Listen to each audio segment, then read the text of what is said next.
Hey everybody, how's it going? How's it going? This is S. Anthony Thomas. This is the S. Anthony Says podcast, episode number 348. Uh, just to give you a heads up, this is going to be the last episode of this podcast until 2019. I was going to do a new episode this week and then release the best of 2017, 2018 as chosen by you, the top two episodes. By the listeners from 2017 to 2018. That was going to be an extra long show to end the year.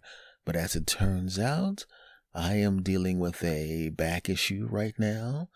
Some might say back issue, some might say debilitating pain, which is what I'm feeling in my lower back right now.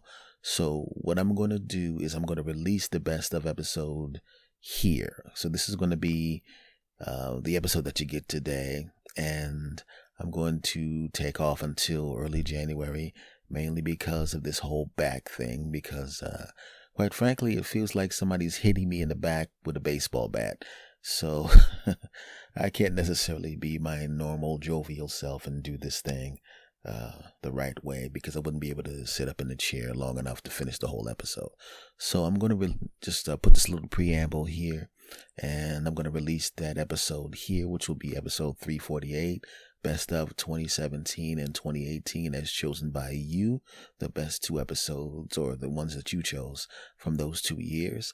And because I will not be seeing you, or you won't be hearing me during Christmas or on New Year's Eve, I just want to say Merry Christmas to everybody. If you celebrate Christmas, Happy New Year to everybody. And I will see you, or you will hear me, in 2019. Take care. Hope you enjoy it. Well, hello. How you doing? This is the S. Anthony Says podcast. This is the S. Anthony Thomas, and this is episode number 259. How are you doing, my wonderful sass bastards around the world? How are you doing? You know, every week you guys give me something to thank you for, and I'll be honest with you. Am I very grateful? Of course. But I'm not going to thank you at the beginning of the show this week. Why? Because I don't want you to get full of yourselves. Yeah, that's right. Did you do nice stuff? Sure. Did you write nice stuff? Of course you did. But I'm not going to mention it. Yeah, that's right. I don't want you to, well, we do nice stuff for him all the time. Let's listen to the beginning of a show before the show starts. He's going to say nice stuff about us. Well, I'm not saying anything nice about you this week, even though you deserve to have nice stuff said about you. Once again, I don't want you to get full of yourself, so I'm just not going to do it. Not doing it. Nope. All right, I'm going to do it. Thank you very much for all the listens and the downloads and the spreading of the words. And hello, new sass bastards. Thank you for coming along. I know you came along here and you're listening because you have friends of mine that have been long-term sass bastards, and they've recommended me to you, and of course, and according to what you've written to me, you were listening, you listened to the show, and you listened to some old shows, and now you're permanent sass bastards. So I want to say thank you very much for being sass bastards. So I was trying not to say that, but I was trying to be tough and act like I'm above it all, but I'm never gonna be above it. Well, folks, let me ask you this. Now, I know that those of you that are listening to me in Australia, you don't have any snow to worry about, so you're probably laughing at me right now. And in Canada, you got your ass whipped with snow, so you know what I'm talking about. My West Coast people, I used to be one of you, and I know you're going, snow? Yeah, I understand there's this concept of cold water from the sky that accumulates on the ground. I've heard of it, but I've never seen it. F y'all. But we had snow here on the East Coast, my friend. We had snow. They had snow in Philly. We had snow in New Jersey. And it's a huge, what I like to refer to as a pain in the buttocks. You see, I lived in California during the 90s, and I'm back on the East Coast now for now. But I'm telling you right now, when that one snowstorm, even though it wasn't as bad as they said it was going to be, made me think maybe I should take my punk ass back to California when I didn't have to deal with any of this snow crap. That's what I'm thinking. Because it was actually very, very heavy snow. And I'm not a very young guy. I'm capable of shoveling my own walkway without worrying about any serious health benefits or any health problems or any serious health problems or any health problems. Not a big deal. But I don't want to do it anymore. And this time the snow was heavy. And if you follow me on social media, I already showed you I was at a friend's house after I took care of my spot, and I was over there and I was helping them out because they got it worse for some reason. And a big giant block of ice the size of a damn dining room table almost landed on my ass. And at first I thought it landed on other snow, so I didn't hear it hit the ground. It didn't have a, when you hear something heavy hit cement, you hear that boom sound. But this landed on other snow, so it just went poof. So at first I thought it was just a big puff of snow, not a big deal, until I went over and started picking up the pieces. And the pieces that it had broken into, each piece felt like holding a damn cinder block. This was a heavy, big, giant piece of ice that almost landed on me. And I'm sitting there going, okay, winter, you tried to kill me. Well, guess what? F you. As soon as I get an opportunity to, damn it, I'm moving someplace where you can't get me. Right? You winter blocked in my car when the plow comes by and plows my car in, and it froze overnight, and I didn't even know that the plow had come through. I thought my car had been dug out. I thought the mighty Toyota Camry was free. Set them free. If you love somebody, set them free. But no, I came back outside and I see this big giant thing of snow on all sides of my car, and a little bit of, I just wanted I wanted to find the person that plowed it in and say, get your punk ass back out of bed, bring your punk ass back and plow my car back out, punk, because I shoveled it out and you plowed it in, punk. And I would have done that if, one, I knew who did it, and two, I could get my car out, and three, I would not do that because that would be harassing and I would go to jail, or the person might kick my ass. But I'm telling you, I'm getting a little sick of the damn winter, my friend. I mean, the cold sucks, right? And I know people in Australia and California are going, loser. Well, F y'all.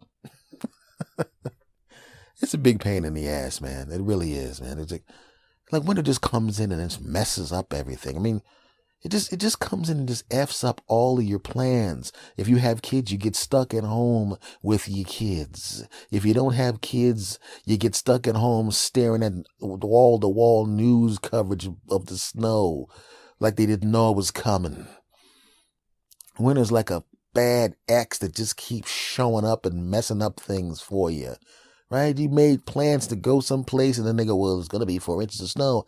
That's not that big of a deal. Oh, it's not that big of a deal, person watching on television? Well, guess what, jackass? This is not that fluffy snow that you can go out 4 hours later and it's not really that big of a deal. It's going to be that really heavy snow. There's a really good chance that a lot of your power lines are going to get messed up. And you're not even, in fact, you probably don't even see this now because your power lines are already messed up. Ha ha, losers. Winner. Bastard. Coming along, messing everything up. Got to go outside because you can't chip the ice because it's too thick and hard and it's too cold outside. You can't even chip it. So you got to crawl into your car and turn on your car and sit in your car for 20 minutes because you don't want your battery to get messed up because of the cold weather. Feel like an idiot walking out there, turning your car on and sitting in there. It's kind of like a tease in a way. Hey, I'm in my car. The car is on, the radio's on. It's warm in here. Let me drive someplace. Oh, that's right. I can't.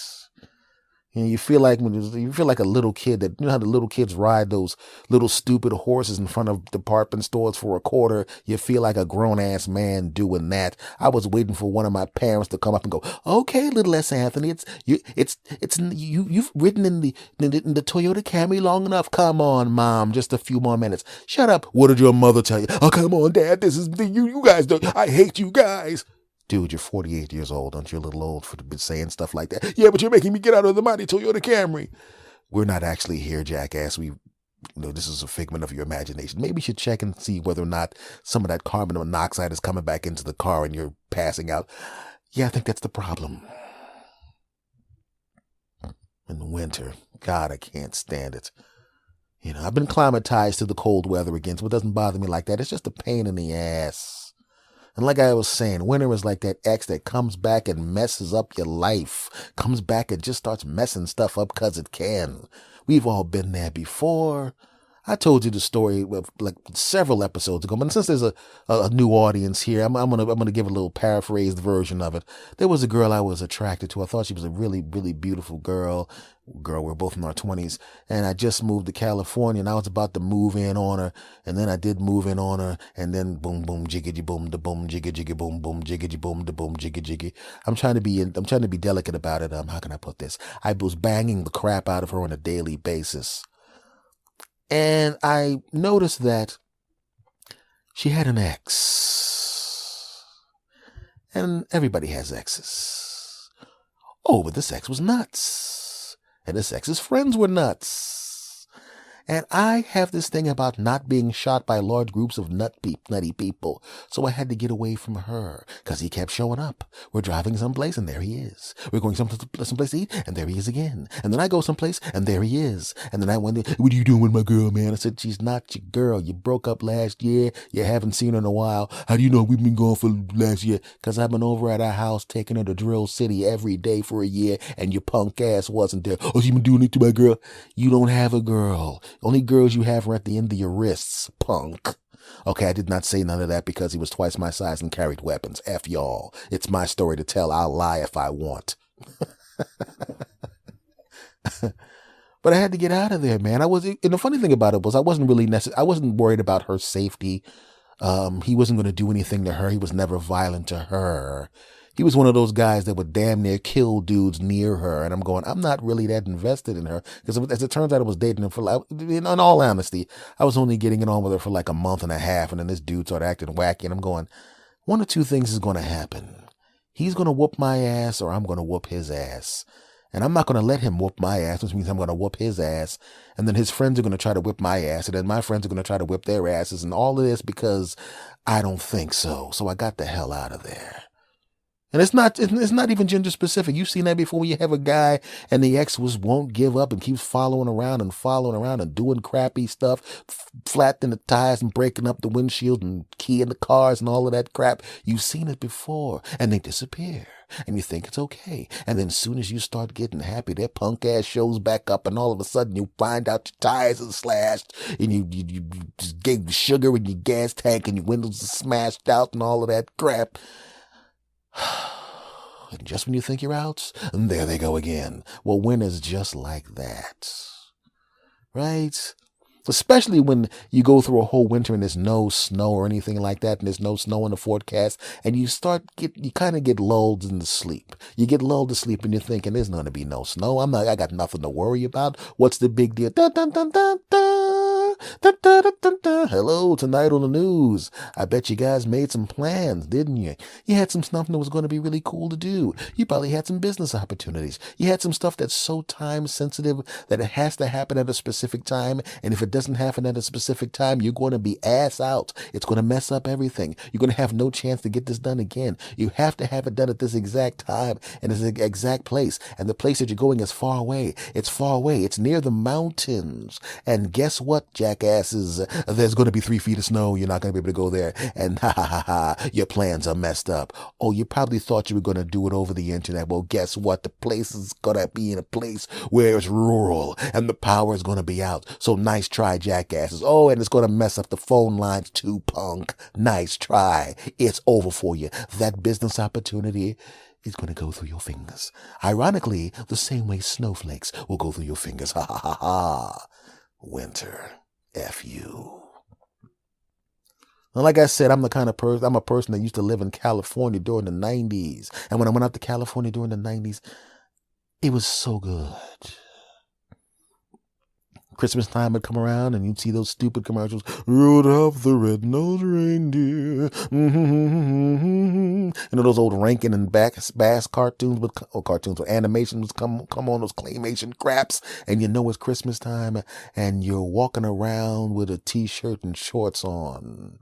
And there are people walking around Los Angeles, California, and Hollywood, and Santa Monica, and Hermosa Beach, and all of those beaches and all of that crap, looking at Christmas lights that are on palm trees. There's women looking at Christmas lights at nighttime in bikinis with their delicious buttocks and delicious chest yummies and bikinis.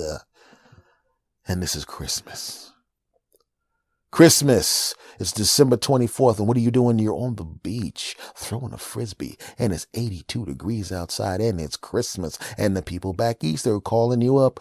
Hey, what's going on, ass? Hey, what's going on, guys? We got 3 feet of snow. Oh, that's a shame, man. I can't talk to you right now. I have to go to the beach and look at my girlfriend and run around in the bikini, and then we're going to go back to her place, get it on, and then we're going to just sit on the porch and look at stuff and sit there and be warm and then get it on. What will you be doing?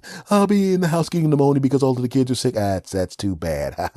I gotta go have some sex now. Bye, click.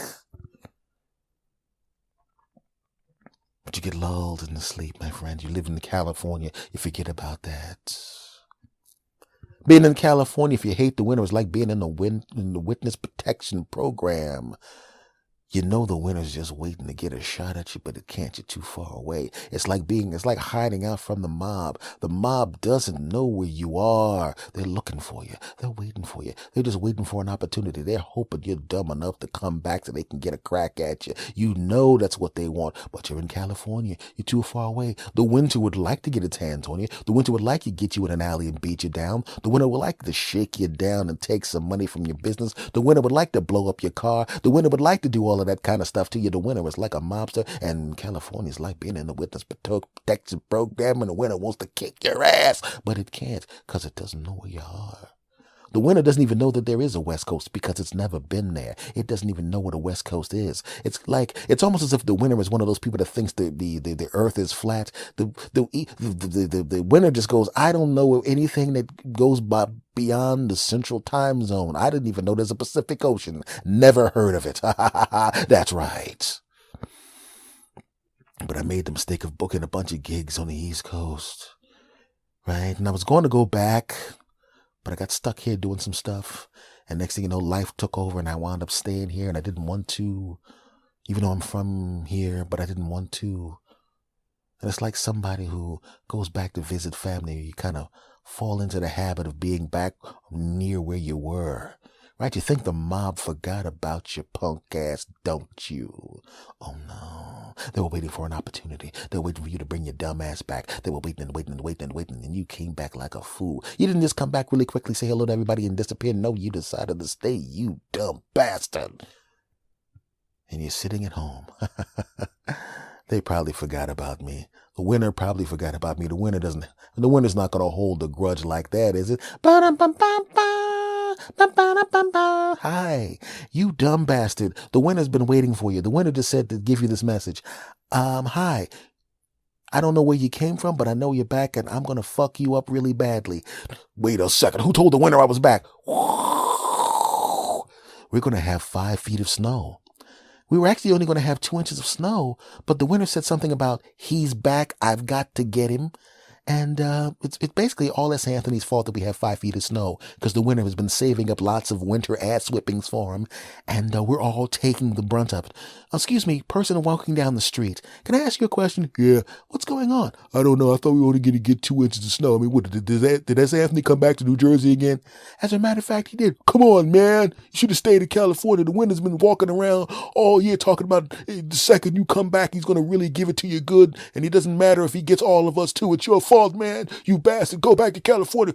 We should all make you dig out our houses. The winter wouldn't be fucking us up if it wasn't for you. See, S. Anthony, you should have kept your punk ass on the West Coast. You come back to New Jersey. I mean, I'm glad you came back, because I'm going to be on air 12 straight hours talking about the snow and telling people something that they couldn't possibly not know, like it's cold outside and that the snow is deep. You know, the kind of thing they could have known by looking out their window.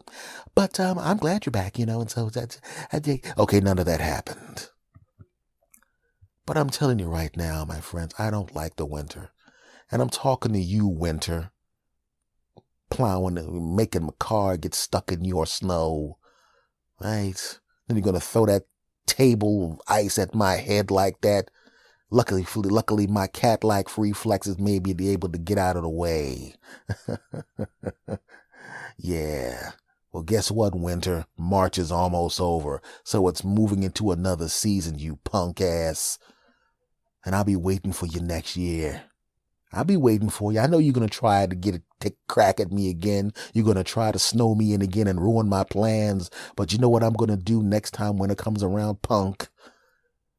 Soon as it says winter's coming, I'm going to go someplace warm and I'm going to stay there until your punk ass goes away, winter. F you. Maybe I'll go visit some of my sass bastards in Australia. Then again, half the animals in Australia can viciously kill you, so I will not be doing that. Unless I can make friends with some Australians, personal friends with you, so you can tell me about the stuff. Don't eat that. Don't touch that. That'll kill you there. Okay, I'm going to need, if I come to Australia, I'm going to need some of my Australian sass bastards to be around me at all times to protect me from all of those animals that can viciously kill me. And my California sass bastards will actually know y'all personally, so, I don't need nothing from y'all except that y'all, we keep listening and have some of y'all personal friends, so, I'm probably going to be talking to you on the phone off and on, when I'm not doing the show. So I don't even know why I mentioned your asses. But anyway, but I just want to say before I end this segment to winter, F you, punk, with your snow throwing ass. I know what I'm going to do to teach you a lesson, when I'm going to go to my refrigerator right now. I'm going to take some ice cubes out and I'm going to slap the shit out of them. Yeah, that's right. What are you going to do about it? What are you going to do about it, winter? There's nothing you can do about it. That's right. I'm going to put some ice cubes in some hot tea and watch it melt. And I'm going to sit right there and I'm going to trash talk those ice cubes. That's for your friend winter, bitch. Yeah, melt some more. I'm going to put some more hot water in there to teach you. No, we're melting. Ah! Yeah, that's right. Screaming pain, punk. Am I starting to sound crazy here? Yeah, that's probably what happens when you don't get enough sleep. But unfortunately for you people, when I finish recording the rest of the show, it will be at the same time. So it'll probably be just as weird as this, because it's not like I would have gotten 8 or 9 hours of sleep between segments. Don't judge me, bastards. Segment over. You know what, guys? Let me ask you this. Have you ever had somebody in your life that did so many horrible things that when they passed away, it kind of didn't shock you? And you weren't even necessarily sad, not because you hated them or anything like that, but because you were surprised they lived as long as they actually did. Because we had a person like that. He wasn't necessarily a friend, but he was kind of an acquaintance. When he had a lot of things wrong with him, he had a weird heart thing going on, he had several illnesses going on at the same time. And he was one of those guys that had things going on internally that were wrong with him. But if you looked at him externally, you wouldn't think there was anything wrong with him, but you knew there was something wrong with him. Right? And in addition to that, he was doing things on a regular basis that was so horrible, just horrible.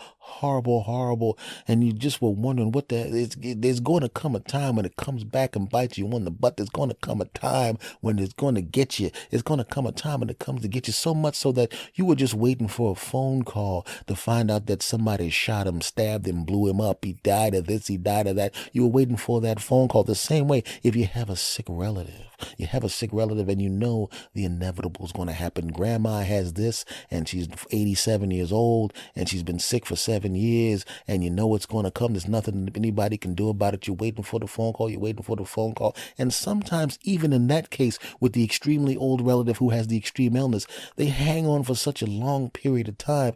You stop jumping when the phone rings. You know one of those phone calls is going to be grandma's dead. You know it. But you stop jumping when the phone rings because they hang on so long. And then when the phone call comes, yes, you're sad because it's over. But there's a sense of relief because now you know they're not hurting anymore. Now you know they've passed on. Now you know it's over with.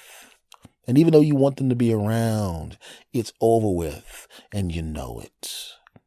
Well, there's something similar to this cat because we knew something was going to happen to him. He did too many bad things to too many people. Nobody even wanted to be really close friends with his punk ass. You knew who he was. He was a very charming guy. I'm not going to say his name, but he's a very charming guy. Yes, he was.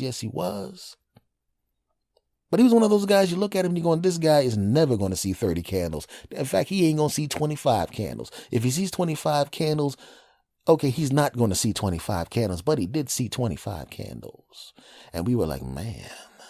But we were all still waiting. We were waiting for the phone call. He got shot. He got stabbed. He caught this disease. He caught that disease. We were waiting for it. And it didn't happen. And then he was 30. And we were completely shocked. And he was just like that sick relative. Just like that sick relative. You didn't expect him to get anywhere near 30. But then when he got 30, just like that sick relative that hung on, and you know the inevitable was coming, but they hung on for a while. You didn't jump when the phone rang because you didn't expect anything to happen to him. You knew it was going to, but you didn't think you were going to have to wait for the phone call every 5 seconds. You didn't jump on the phone call, expecting something bad to happen. And now he's 35. And now you're not even expecting anything to happen to him. He's been doing bad things for such a long period of time. He's been doing drugs. He's been doing crime. He didn't admit to the crimes, but we all know he committed the crimes, which is why we were never going to be friends with this cat. But we knew who he was, and he was charming when you met him, and you saw him in the neighborhood all the time. And now he's 40, and you're completely stunned that the bastard made it to 40. He's having sex with women with no condoms on. He's got 55,000 different children. He's having sex with prostitutes and crack whores and all of that kind of crap. And this bastard didn't catch one disease. He had been up in all of these women with no thing. He had 40,000 children, but he didn't catch one disease, and we were shocked. Dude, you're not just playing roulette. You're standing on the roulette table with alligators taped to your balls. What the hell are you doing? Go buy a Powerball ticket. Maybe you used up all of your luck, but do something. You got to stop. And now he's 42. You can't believe what's going on. How is this guy still? And then he died at 45. And the funny thing about it was we went to the funeral, but nobody was sad. Nobody was sad because we knew this sucker was living on 20 years of borrowed time. You can't have sex with street prostitutes with no condom on. You can't have sex with random women with no condom on. You can't commit crimes that you won't admit, but we know that you did and get away with it. You can't do that. You can't pick fights with people and get your ass whipped and sometimes whip their ass and sometimes have their friends come back and whip your ass. You can't keep doing that and live a long time. You can't do that in the hood and last that long. But he lasted that long, and we were all stunned. Some of us went to the funeral just to find out whether or not it was really him. Maybe it was somebody with the same name. There's no way in the world. He's been too lucky for too long. Did his luck run out? You're damn right it did. That was really him in the casket. His ass was dead. You want to know how surprised people were that he was actually dead? Nobody in there was dressed up because we figured this is a whole bunch of crap. Maybe it's just a scam. Maybe he's got a dead fake dummy in the body. We all kick in some money for the funeral, and then we find out that the funeral parlor was a front, and it was actually a friend of his, and he's not actually really dead. And we all kicked in this money and said we were sorry that he had to go. And then we find out 2 years later the bastard bought a damn car with the money, and he's some in another state banging a bunch of other hookers with no condoms on and committing crime someplace else because our dumb asses gave his punk ass money. But it was really him. Whoa. And nobody was sad. Nobody was sad because we were surprised that he lasted that long. We were surprised that he lasted that long. He lasted so long that he actually outlasted the death pool where we all chipped in money. I think he's going to die at this age on this date. I mean, none of us did that because that would be wrong. If he had just died about 6 weeks earlier, I would have made $500 allegedly. Just kidding. I wouldn't do that. Damn. I could have used that money. But everybody was surprised. Everybody was completely stunned that the bastard lived that long. Even the preacher who we thought was a fake preacher, who was actually a real preacher, was surprised by it. I can't believe he lived this long. Everybody in here knows what I'm talking about. You realize now with his dead body here in the church, this is literally only the second time he's been in church. It's a tie. He was in the church one time when he was alive, and now he's in the church one time dead. When he was a little boy, he was going to come into church one time, and he actually touched the doorknob of the church, and his hand burned. And I, making a joke, said to him, you know why your hand burned? 'Cause Satan is not allowed in this building. And he actually took me literally because he was kind of dumb. I mean, let's be honest, the door was a reflective surface. The knob was a color that does not absorb the light. It was in the direct line of the sun, so sometimes that's why we put the awning up, because the damn doorknob was hot. Everybody that came to the church knew that. That was why everybody would open the door carefully. But this dumbass actually believed me. And he went on to lead a demonic life, having fornication with crack whores and doing all sorts of disgusting things that we can't prove that he did, but we kind of know that he did. You know how many times he was shot and stabbed in his lifetime? Too many to count. And somehow he made it to 45 years old. I don't know how he did it. I'll be honest with you. This is the house. I have to tell the truth in this house. I shot him 2 times myself, which was amazing. I'm surprised he was alive. I went over to I said, I'm sorry I shot you, my child. And he said, you ain't the first one. And they got up and walked away. Should have shot his ass again because he owes me money. Sticking his hand in the collection plate bones by the window. Well, I was wrong. He had been in the church 3 times. 1 time physically, 1 time as a dead person, and that time he stuck his hand in the window and took the money out of the collection plate, leading to me putting those bullets in his ass that I put in his ass. But I digress. So we're all sitting there and we're wondering what the hell is going on. And it made me think, man, because we had gotten so used to him being corrupt and being a criminal, even though we couldn't prove it, but we knew he did it. We were so used to it. And that's what happens to everybody if you really think about it. We have gotten so used to a level of corruption that sometimes we think of corruption as a feature of society. We allow people to do corrupt things and we just kind of gloss over it. No big deal. There's a little bit of corruption. You know what I'm talking about. Don't act like you don't. You've been in situations where if somebody steals a little bit of money, as long as they're only stealing a little bit of money, you don't even really get that angry at them, right? If you go to a store and they shortchange you every once in a while, you don't even really think about it. Sometimes you don't even count your change. I'm a quarter short. I'm $1 short. We had a corner store where a guy was doing that all the time. He acted like he couldn't speak English. I found out later that he could, but at the time I thought he couldn't. So he'd make a mistake here or there, 25 cents here, 50 cents there. He would do all of that, and I didn't give a crap. What, 25 cents? I'm not going back in the store for that. 50 cents? I'm not going back in the store for that. $1? I'm not going back in the store for that. But then he did that to everybody. But we're thinking, hey, you know, I remember one time a guy was getting at him, and I said, hey, man, come on, man. This guy comes from another country. He's learning a second language. He's running a business. If he makes a couple of mistakes, it's not that big of a deal. Imagine you going to his country and trying to start a business and you're learning a language. You'd probably make a mistake with their currency, too. It's not that big of a deal. I defended that bastard. I didn't realize. And then one day I walk into the store and the bell at the door did not ring. And I heard somebody speaking in completely fluent English. And I looked up and I looked at the reflective mirror that they looked to see whether or not somebody's stealing something. And I saw it was the guy who couldn't speak English was speaking perfect English. What? That bastard. And I could tell his English was really perfect because you know how sometimes when you learn a second language, there's a moment where you're thinking in your native language and then you have to translate and then you respond, or you're thinking your native language, you translate and then you make a statement. There was no translation time. He was perfect with his English. And then he didn't see me. And then he comes back to the thing and starts speaking in his native language with the broken English. And I'm going, the jig is up, jackass. I saw your punk ass on the phone. And he goes, oh, don't tell anybody. I said, oh, I'm not going to tell anybody. Thanks for the free ice cream, fuckface. Shut up. Okay, I did not take the ice cream, but I told him to cut that crap out. And I was mad because I defended his punk ass. As it turned out, it was a level of corruption at that place. He was stealing a quarter from this person and $1 from that person and a quarter here and a quarter there. And nobody would have noticed it. Had I not even seen him speaking in fluent English on the phone, I wouldn't have thought anything of it. I would have said, it's not a big deal. And it's the same thing what happens with our politicians now. We expect a certain level of corruption. We know they're lying a little bit here and there. Even the good ones lie a little bit here and there. They'll fudge this. They'll make something sound a little better than it is. We'll accept that a little bit. But now we're at the point now where we've accepted corruption so much that the only thing that can happen now is, instead of just staying at the same level of corruption that we had before, what do they do now? Add more corruption. I mean, you accepted that level, didn't you?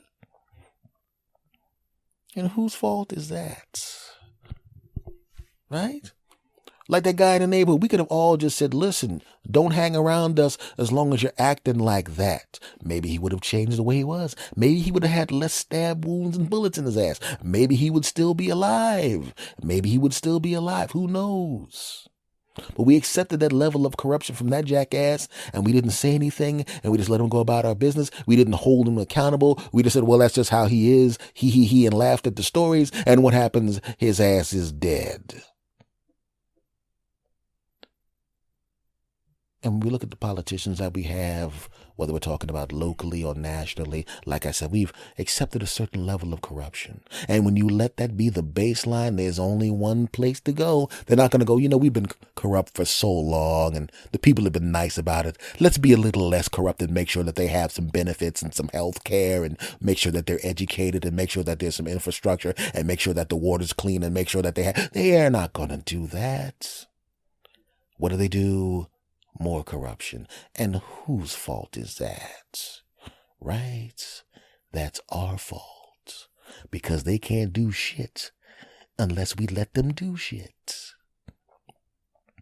So when I think back at that funeral at the guy, I realize, even though this is a little different than the politicians, because in politicians, we could just vote their punk asses out and replace them. You can't go, okay, you're acting like a jackass as an individual. We're going to vote. And then if we vote that you should act like a normal human being and start being responsible in the neighborhood, you're going to have to do it. It doesn't work that way. But if people weren't banging him, if people weren't covering for him and all that kind of stuff, maybe he'd be alive. Maybe he'd be a different person if there were consequences to his actions.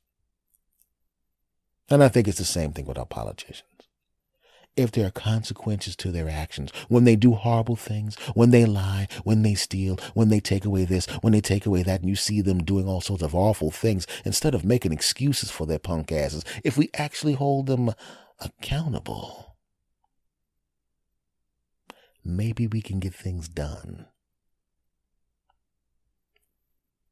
I mean, what do you think? Do you think that would work? I do. And so do you. Segment over. You know what, guys and gals, sass bastards around the world. I ran into a couple of friends of mine who some of them were in Atlanta or they were formerly they're from Atlanta and they're still whining about the Super Bowl. And I'm back in my hometown of Villanova, in Philadelphia. The Villanova Wildcats got bounced really early in the NCAA tournament. And, a lot of times we see these things happen, and we think, man, you know what you did, man. If you'd have done this, you should have done that. Because you can't put yourself in that situation. And you really don't know what it's going to be like in a situation like that. You don't know what you would do in a situation like that. Because I'm assuming the overwhelming majority of you people, no matter what country you're in, you've never played in an NCAA tournament as a returning champion. You've never been in the Super Bowl and built up a big lead on another team and then blew it like that. You've never done that. And sometimes I was thinking, man, we don't know as people who are not professional athletes what it's like to build up a big lead like that, or to come in as a fighter that everybody assumes is going to walk through somebody, and then have that other person either beat you as the favorite or make it so difficult for you that you're just completely shocked and shell shocked that you actually won. You don't know what that's like. But then I realized, yeah, we kind of do know what that's like. And I kind of know what that's like. I really do. Not in that particular aspect of life, but in another one. Now, I'm in the process now of losing weight, and this time I'm doing it very consciously. Because the last time I lost weight, I was not doing it consciously, and that was the mistake. I wanted to lose a certain amount of weight, and I wanted to do it, and I talked to the doctor, and I talked a whole lot of crap to the doctor. Doc, I'm going to do this and do that, and I'm going to do this, and I'm going to come back, I'm going to do this, and when you look at that paper, you see that weight on there, I'm going to come back, and when I come back, I'm going to be this, that, all that trash talk. And there was a certain amount of time between the doctor's visit and the next doctor's visit. It was going to be 6 months. And I walked out, when I come back, and she's going to look down in that weight, and she's going to say, Mr. Thomas, look at what you did. And a month goes by, and I didn't pick up one weight, didn't run anything, didn't change a damn bit of diet, didn't do a damn thing. And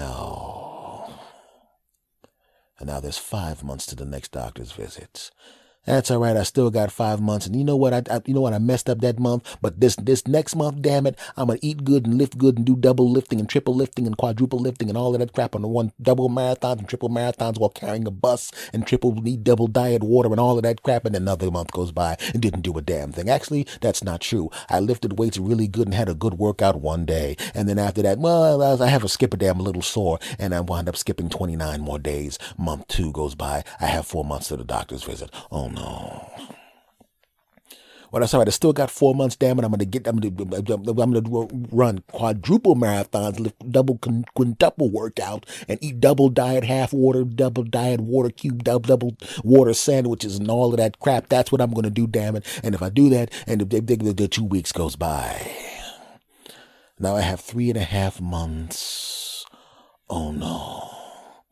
And I'm already thinking of excuses to tell the doctor as to why I'm going to come back at exactly the same weight that I left, or 2 pounds up or 2 pounds down, which technically is the same crap because you lost that in water weight. So she will look at the thing and say, oh, so you're the same weight, you fat slob bastard. And then when she's doing the prostate exam, she goes, I'll be right back. And then I'm still sitting there. And then she walks in. I'm going, why is the door open? I just want everybody to know what your fat ass looks like, because it's still the same fat ass from 6 months ago, you fat bastard.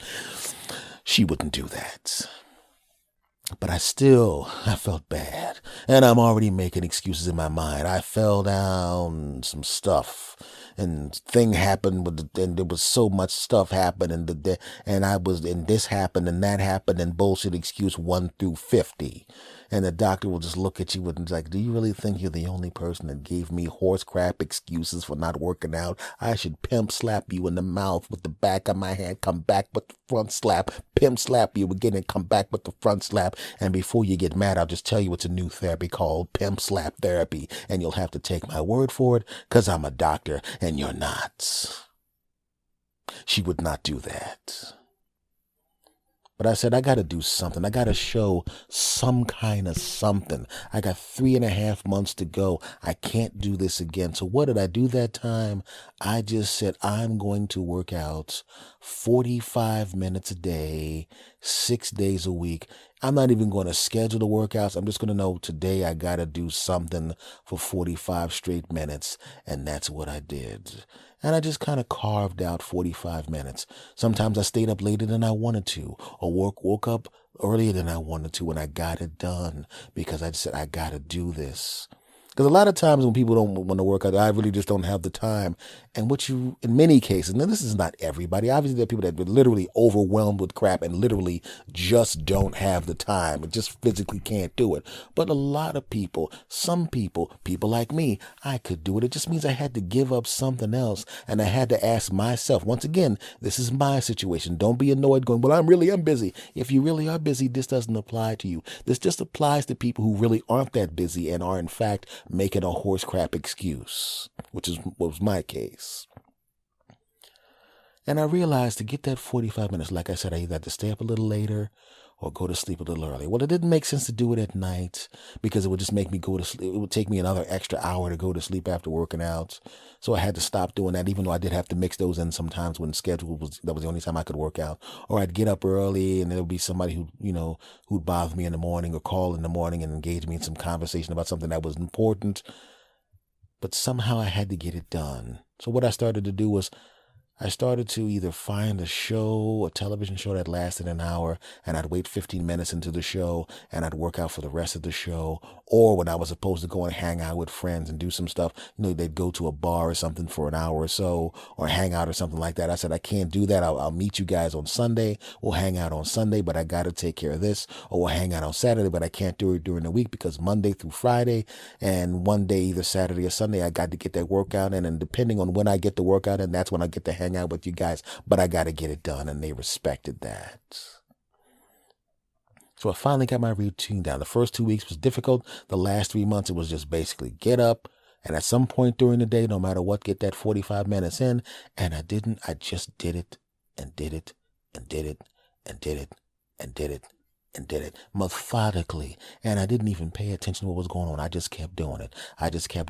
And I ate a little more, and I started replacing some of my meat with salads. Actually, people were eating cheesesteaks. I went out, what are you doing? Getting the salad.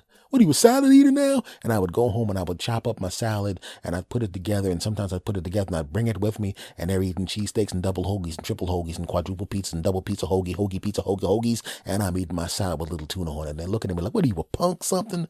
But when they started seeing it happen on a regular basis, they realized I didn't care what they thought. And quite frankly, I'm not really that big of a deal. Peer pressure means absolutely nothing to me for the most part. So I kept doing that. 3.5 months of that. Go to the doctor's office, and she puts me on the scale, and she goes, huh? What the? And I go, what? She goes, you lost 26.5 pounds. Huh. I was so busy being methodical about it. I didn't even think about the fact that I just lost 26.5 pounds. I really lost 26.5 pounds of fat. I didn't realize it.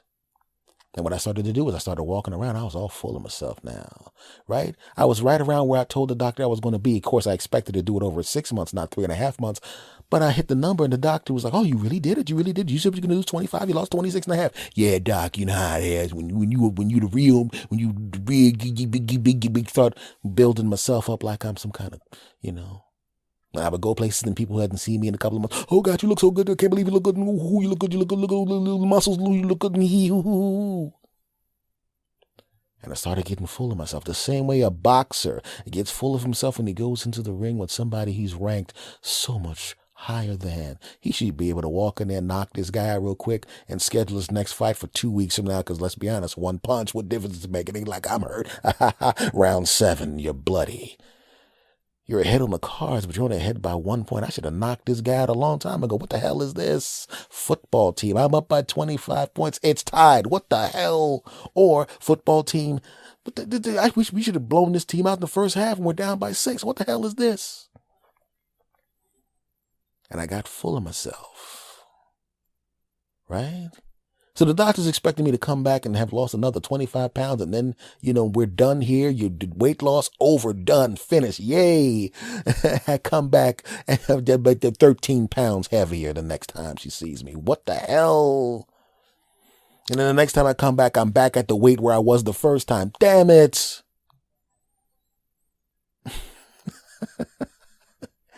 And that's what happened. This was years ago, but that's what happened. I got so full of myself.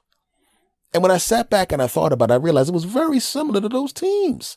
You show up, right? You get a little bit of a lead on the other team. You get a 25-point lead in the Super Bowl. And the next thing you know, you're losing overtime like Atlanta. I had a 26.5-pound lead. On the weight loss at the time, I had a 26.5-pound lead out of nowhere. I messed up and I still had a 26. And I said, listen, if I can get a 26.5-pound lead, then I'm going to win this game. By the time I come back and see the doctor, she's going to be going, not only have you lost all the weight, but I have some people here from the Mr. Olympia place and they want you to begin training for Mr. Olympia because that's how incredible you look. But that's not what happened, was it?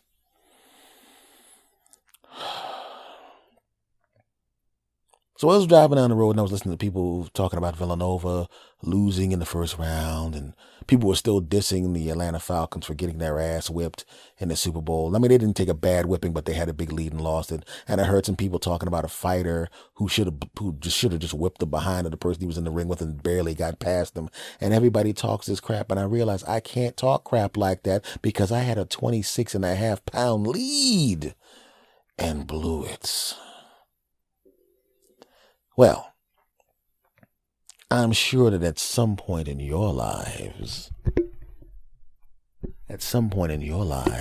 you had a big lead on something, didn't you? You had a big lead and you thought it was over. You thought the game was over. You thought you won. You thought it was done. You thought you could take your foot off the brakes. You thought you could ease up and you were just going to coast through to the finish line. And then what happened? Bam! Something came up and cracked you across your ass and you're going, how did I lose this?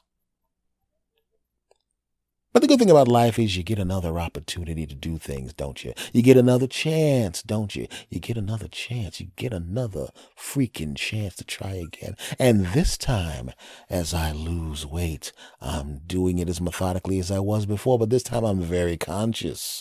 Oh, yeah. I'm paying attention. Oh, yeah. So at this point, the most I'll ever gain back without knowing about it will be about a pound or two, and then I'll see those pounds come back on, and I'll go, oh, no, you don't. Like a football team, you got a big lead and the other team does something big and gets a touchdown and you go, oh, nice try, jackass. And you keep doing what you were doing to get the lead in the first place instead of playing to run out the clock. You decide to run up the score a little bit. You decide to put them away instead of, if I had that 26.5-pound lead. I should have said I got a 26.5-pound lead, and almost a little more than half the time that I said it was going to get these pounds off in the first place, which means if I keep doing what I'm doing, most likely, not only will I have, by the end of the next 6-month period, lost all the weight I need to lose, I will be getting to the point where I'm starting to sculpt and I can build up the muscle. Not only will I step on the scale with all the weight gone, I'll step on the scale and I'll do a little flexy, and a little tricep flexy, and a little back flexy, and a little left, right ass cheek flexy. And that way, when I come back the next time and she checks my prostate and she puts the finger in, and then she walks out and brings in the other doctors to take a look at my ass instead of going, what the hell is that fat bastard? They'll go, man, that man's ass looks delicious. Because that's what I want to hear. Why, hey, I'm bent over here and you just had your finger in my ass, and normally I'd be allowed to stand up, but I can feel the cold air of the wind coming from the hallway. And unlike last time where people were going, ha ha ha, fat ass, I'm hearing applause. And I'm also looking at my phone and I notice there's a live stream called S. Anthony's Delicious Ass Post-Prostate Exam. I'm going to have to tell you to turn that off. Unless we put on some ads, because I want to get ad revenue from millions of people looking at the deliciousness of my buttocks. This just got weird. But that's what I was thinking when I heard about those games, man. It's like, even though we don't know what it's like to be a professional athlete, to blow a lead, we know what it's like to blow a lead. You know what it's like to be in a relationship with somebody and everything's going good, and then you start neglecting them, and they go away, or you're in a relationship with someone and they start neglecting you and you go away. You had the lead, you had them, you married them, or you were living with them, you were getting it on with them on a regular basis, you had babies together, or you had a long-term relationship, everything's going great, you have a lead. Other people can't get your girlfriend. She loves you and she lives with you when she's married to you and she's your wife. Other people can't get your boyfriend. He loves you and lives with you and you're your husband. They can't get the person, but now you're not paying attention to them. Now you're kind of neglecting them. Now you're kind of treating them bad. Now you're not getting it on with them anymore. Now you're not affectionate anymore. And all of a sudden, that big lead you had, gone. And so are they. So we all know what it's like to be in that situation where you have a big lead, you think you got it all wrapped up, and then because you didn't do what you were supposed to do, the lead evaporates. And sometimes you lose. Sometimes the lead evaporates and you just get a scare. But in either case, you shouldn't be in that situation in the first place. So I lost that first weight loss game, okay? Because going back to where you were is a loss. It's not as big a loss as going back to where you were plus more weight, but going back to where you were in the beginning, that's a loss.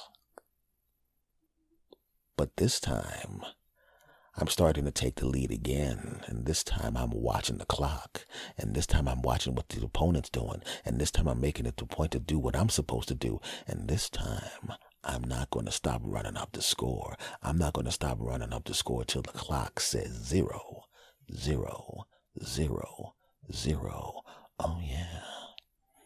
This time, I'm going to be standing at a parade holding up the I'm back in shape trophy with confetti falling on me.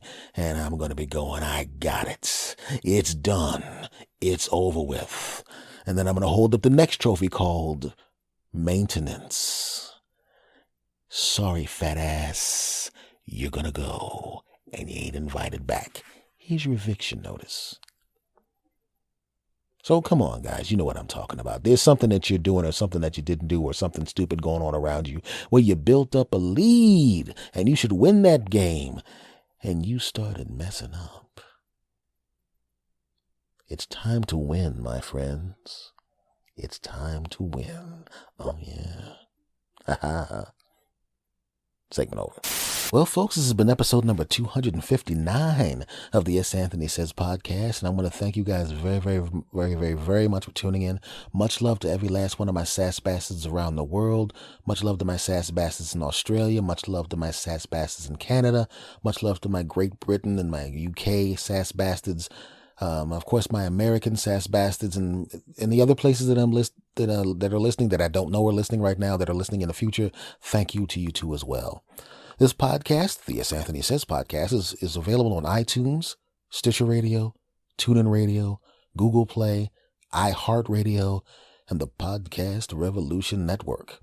Now, please follow the social media for me and for this show. The social media, we'll start with Twitter. For me specifically, on Twitter, it's at S. Anthony Thomas. For the show, it's at S. Anthony Says. I have a verified page on Facebook. If you're in Facebook, just go into the top box and the search box and type in S. Anthony Says. You will see my page with my smiling face and the blue check mark indicating that, of course, it's the verified page for this particular public figure, the very handsome man in the top picture to the left with that dopey ass smile, aka me. And also, I'm on Instagram too, and if you want to follow me on Instagram, it's surprisingly S. Anthony Thomas. Well, not surprisingly S. Anthony Thomas, just my name S. Anthony Thomas. Don't be a dope and actually type in surprisingly S. Anthony Thomas, because that ain't me, damn it. If you want to send some information, some messages to me, you want to send declarations of love, suggestions, comments, declarations of love, please do so at this address. talktossanthony@gmail.com. TALK, the word to, TO, my name, santhony, @gmail.com. And before I go, once again, as I always do, and I mean it every single time because you guys have been really, really cool. Thank you very much. I appreciate the kind words. Thank you for the direct messages of encouragement and love for the show. Thank you for the email, love for the show. Thank you for the tweets and the retweets. My Podder and Family, Tripod. These are both hashtags you should check out for good stuff. Hashtag Podder and Family, hashtag Tripod, hashtag Pods in Color. Any of those hashtags will lead you to good shows. So damn it, click on them and get to listening after you listen to my pod, of course. Anyway, but folks, I want to thank you sincerely from the bottom of my heart for everything that you've done and for being really, really cool to me. I really do appreciate it. And folks, it doesn't matter to me where you listen to me, where you're listening to me on riding on a lawnmower, on the treadmill, walking down the street, driving in your car. Thank you for letting me into your ears, into your mind, into your hearts. And folks, I'm going to say goodbye the way I always say goodbye, and I want you to do it with me. I know you do it with me, and I want you to keep doing it with me. And new sass bastards, it's part of the thing. You got to do it with me. You got to say it out loud. Are you ready? On the count of 3. Of course you're ready. Are you ready? Let's do it. 1, 2, 3. S. Anthony. Out. Go! S. Anthony Thomas. Go! S. Well, hello. How you doing? This is the S. Anthony Says podcast. This is the S. Anthony Thomas, and this is episode number 248, my friend. That's right. But also it's episode number 1 of 2017. That's right. That is right. Happy New Year, sass bastards. Happy New Year to you. And thanks for coming back yet again for the 248th time. Oh, yeah. Now, I don't know what your New Year's party was like. I just kind of chilled and had some stuff I had to take care of, and so I didn't get to do as much of what you did, you drunk bastards, as everybody else did. But, it was okay. But I'll tell you this, my friends. I'm still thinking about Christmas, and what happened during Christmas. Everybody indulges themselves in 2017. When the year switches over, you get drunk, you eat some crap, you do this, you do that. And I got to be honest with you. From what I've seen, I know myself well enough to know that sometimes I like to do things and not have people know about it. Right? It's like, because I thought about it, it's like, if there was social media 20 years ago when I was in my 20s, oh man, I would have gone viral so many times with some of the crap I'm doing. Here's a guy getting it on with his girlfriend in the back of a truck on I-95. I mean, not that I've done that. I'm just saying that that's the kind of thing that other people that are not me have done. Don't judge me. Shut up. But what I'm saying is that, sometimes you just want to have something to yourself, man. Like I said, I'm on social media and all of this kind of crap, and I have all these websites and all that garbage and all of that crap. And I put out some stuff and I talk about embarrassing stuff, but it's different talking about embarrassing stuff on your podcast and someone actually seeing the crap that you did, or having people who know you talk about the crap that you did, because you don't know if I'm lying. You don't know if I'm embellishing for comedic purposes. Just like that thing about the night banging a girlfriend in the back of a flatbed truck on I-95. That's a dirty lie. That was a joke, no matter what people will say in the future. Anyway. So what I'm saying is, you got to have something we got in 2017, can we just keep some stuff to ourselves? I don't want to know everything about everybody. Just keep something to yourself. Everybody knows what it's like when you want to have something to yourself, right? You've done it before, where you just want to have a little special something. It doesn't even have to be something big. It could be like a sandwich that you want, right? I really would like to have a sandwich from the blah, blah, blah shop. And you don't really go to the blah, blah, blah shop that often. But this time you're going to treat yourself, damn it. You go and get that sandwich, and you want to sit there. And you want to sit down and you want to get that movie you like that you bought but you didn't get a chance to watch, and you want to say, hey, I'll watch that movie I like. It's a movie I've been wanting to see anyway, plus this great sandwich I've been thinking about for the past 4 months. And then you know what I'm going to do? Since I got this, I'm going to go get this sandwich and I got this movie. I'm going to have the movie and a sandwich, and I'm going to get that expensive beer that I usually only drink on New Year's Eve or only drink on birthdays. There's nobody here. My wife's out of town and we don't have any kids yet. And it's just me, this movie I wanted to see that she wouldn't want to see because it's too damn violent, which is the point of buying the crap in the first place. Plus this sandwich she damn sure wouldn't want me to eat, and this beer that she would go, what are you drinking that crap for? I'm gonna drink that beer. So this is what the night's gonna be. Me, that movie where the people blow each other up, and I don't even remember the title. I think the title is Dudes Killing Each Other's Asses. I don't know, but that's what's gonna happen in the movie. Plus the sandwich, plus the beer. Oh yeah, wait a second. That's not all I'm gonna do. That's not all I'm gonna do. I'm not done yet.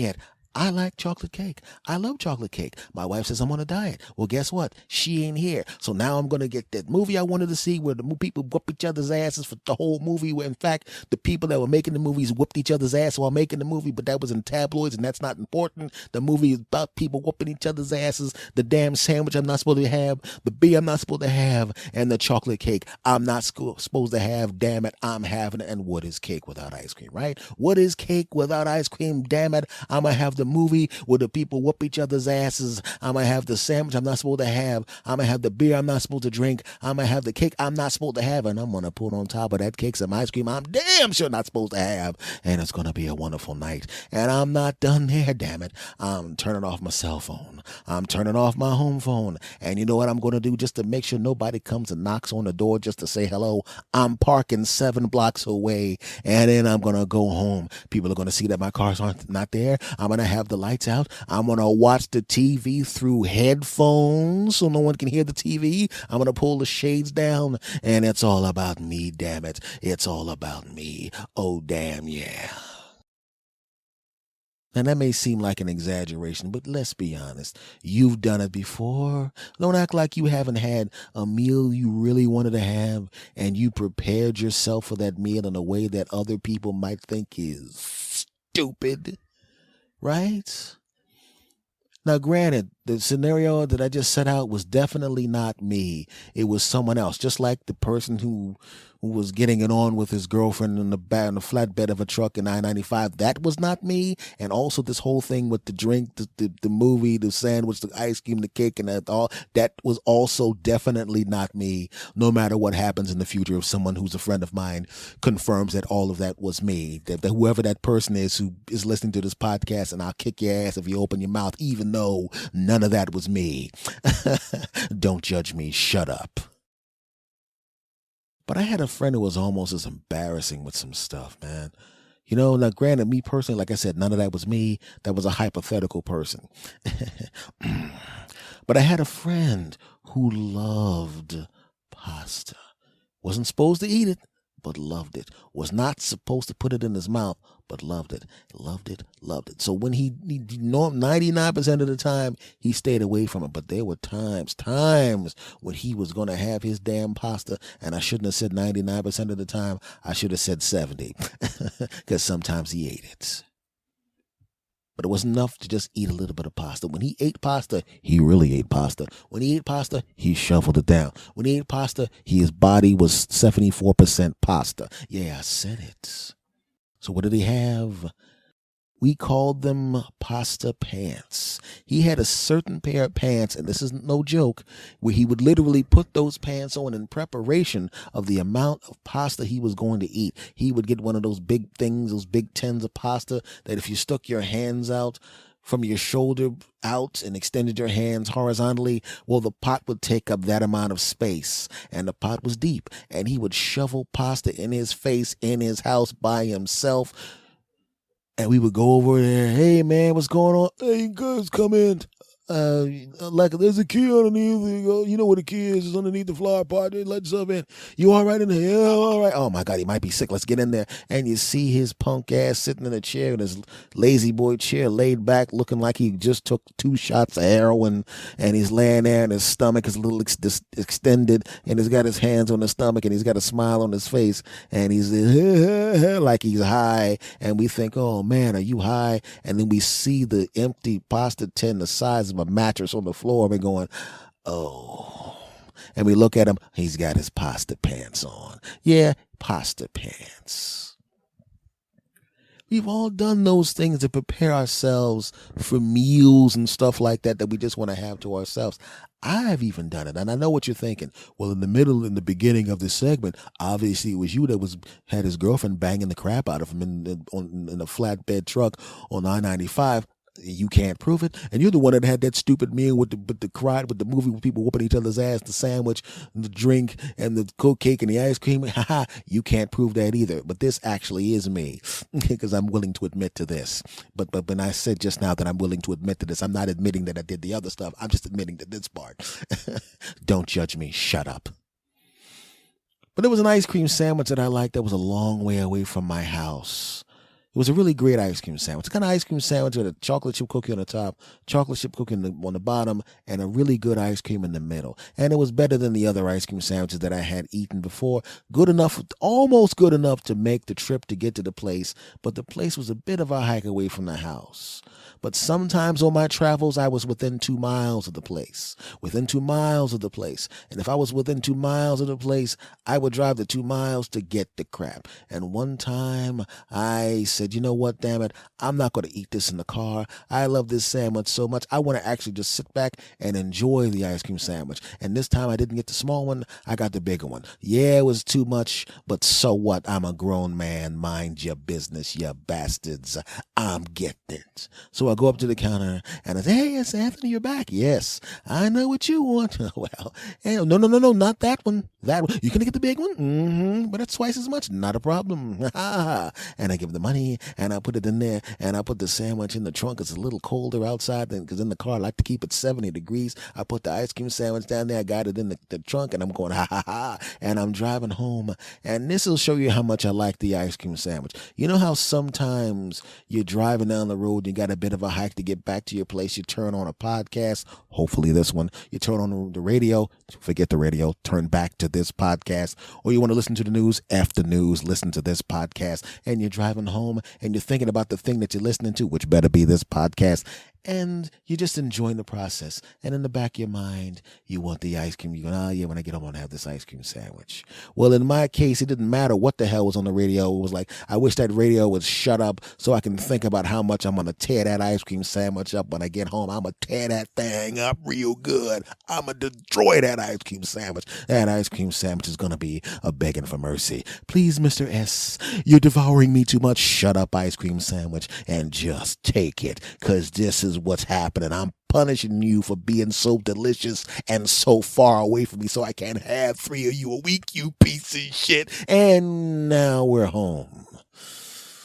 Oh, yeah. And I pull up to the house.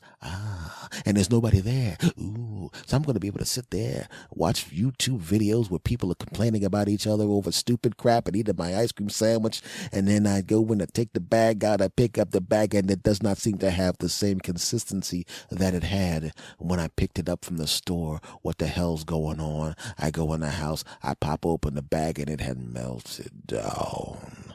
Now it wasn't an ice cream sandwich. It was a brown bag of looked like brown and white liquidy snots. It looked like something that fell out of a bird's buttocks if the bird was the size of a pterodactyl.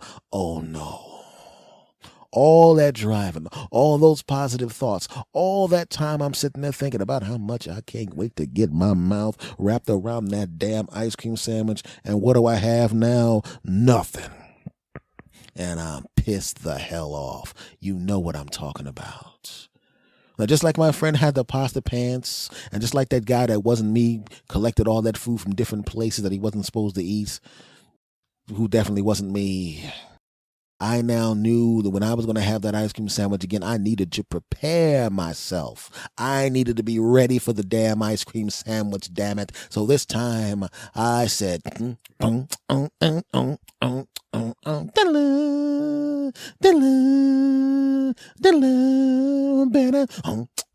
for those of you that are too young, that's the Mission Impossible music. And technically the Mission Impossible music is before my time, but so what, punk? Now you know. It's a spy series. Shut up. I'm going to continue with the story. So I decided, damn it, I'm never going to let that happen again. I'm never going to spend all that money on a damn delicious ice cream sandwich and not even get to eat it, because when I open it up, it looks like pterodactyl droppings. Hell no. I'm going to be ready. So I go to the store, and I go to the store specifically for one reason: to preserve the ice cream sandwich. And what do, my friends? I buy a hot and cold thermal bag, and I leave it in the trunk. And it's the only thing in my trunk. The only thing in there other than the kind of stuff that you need for your car, like your tires, fix a flat and all that crap, is the only thing in the trunk that isn't car related. Why? Because I'm going to be prepared next time.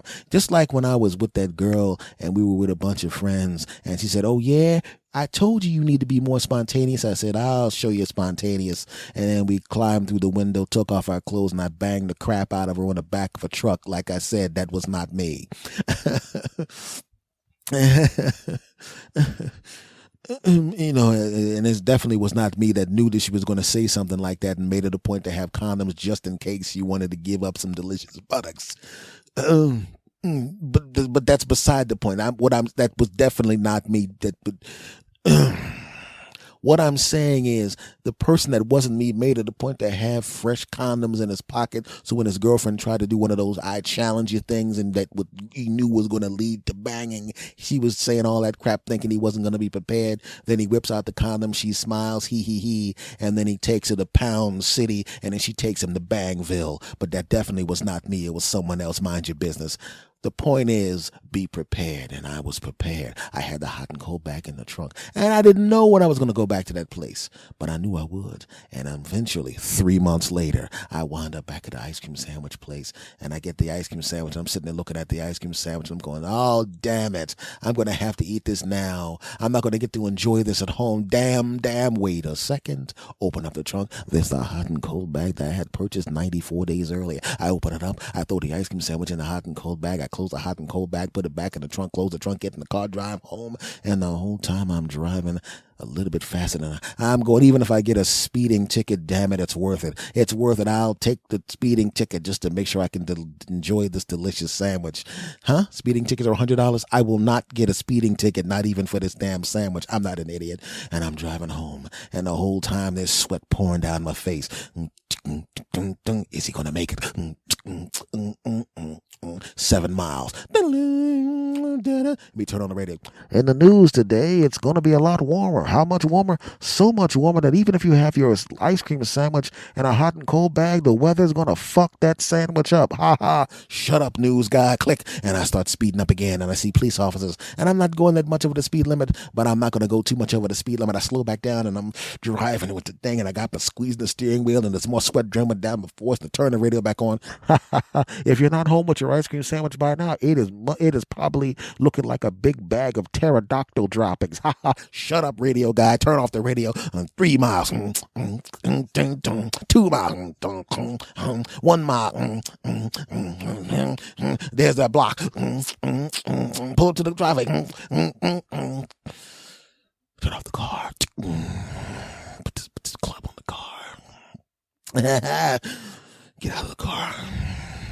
Wipe the sweat from my brow. Open up the trunk. Grab the hot and cold bag. Pull it toward me. I'm not even going to open it up. I got to open up. I got to know. Damn it. I open up the hot and cold bag, and what do I see? My ice cream sandwich is still cold. Oh, yeah. And then I go into the house. Oh, yeah, this is going to be great. I'm going to tear this sucker up. I'm going to demolish this sandwich. Hey, what you got there? Hey, baby. Oh, you got one of those ice cream sandwiches. Oh, fantastic. Oh, let me go get a knife. Oh.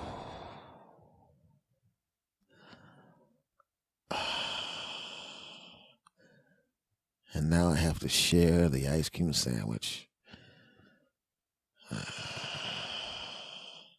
Hey, yeah, of course, baby. You can have half the ice cream sandwich, of course. Yeah.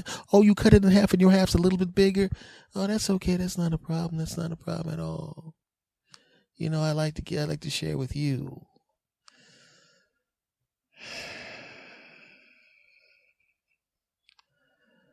I'm hoping that I can salvage this with some extra banging. I'm hoping that she allows me to get some delicious buttocks. I mean, not to be a pig or anything, but I didn't know. I thought she wasn't going to be back for like another hour, and I'd be able to eat the damn sandwich before she got here. Oh, let me see me. I'm hoping I can get some sex. She's smiling at the movie. Okay.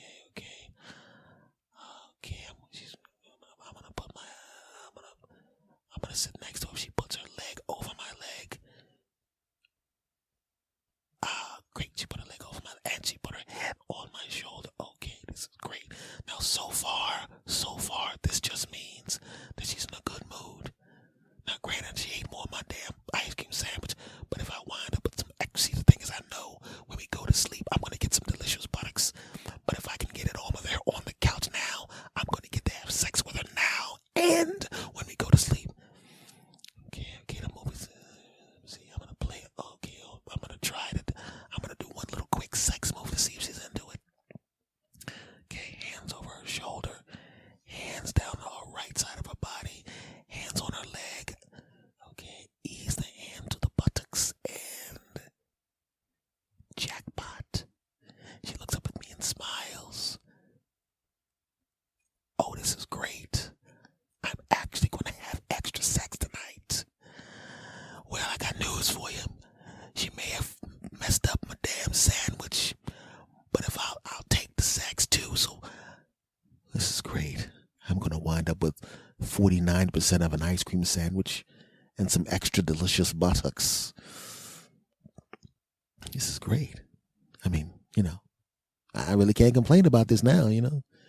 I mean, I did get the big ice cream sandwich, so I technically had slightly more ice cream sandwich than I would have had I got the small one, you know, because if I had gotten the small ice cream sandwich, I'd literally have half of one of the small ice cream sandwiches and some sex, which is still great. But now I actually have more ice cream sandwich than I normally would have had anyway, plus the buttocks. I really can't complain about that. No, I can't. Okay, I'm going to tell the truth. That's not exactly what happened. This is what happened. Hey, what you got there? Oh, you got an ice cream sandwich? Yeah. Oh, okay. Oh, God. Let me get some. Let me get a knife. Oh, okay, cool. That's all right. You need to cut it in half. She actually did cut it exactly in half. Oh, okay, great. All right. And she eats her half of the ice cream. Oh, that's great. I eat my half of the ice cream thing. Yeah. She's sitting on the couch next to me. We're having a great time. And I'm thinking, oh, you think the ice cream sandwich is the only thing I'm going to tear up tonight? Oh. She gives me a kiss on the mouth. I'm like, yeah. She goes into the bathroom and I'm thinking, oh, she's going to take that shower. That means a boom, boom, jiggity, boom, da boom, jiggy, boom, boom, jiggity, boom, da boom, jiggy. And she says, oh, could you do me a favor? Yeah, what's up, girl? Could you go to could you do me a favor? There's a bag on the table. Could you hand me the box out of that bag? Sure, no problem, girl. I bet this is one of them, them hygiene products, and she's gonna prepare herself for Big Daddy. And they go to Tampax. I didn't check the calendar. Damn it. Oh, here you go. Here's your sex killing tampons. What'd you say? No, there's a tampons. I just wanted to make sure you gave you the tampons. Thank you very much. I know you hate when I ask you to go get them, so I got them myself. Yeah. It's no problem, baby. From now on, I'm going to let her tell me to get them, because then if I go get them, at least I'll know that nothing's going to happen for 4.5 days to 5 days. But I wasn't paying attention to the calendar. I just did. This is great. No ice cream. Yeah, half my ice cream sandwich is gone. And now I got 5 days of no. Damn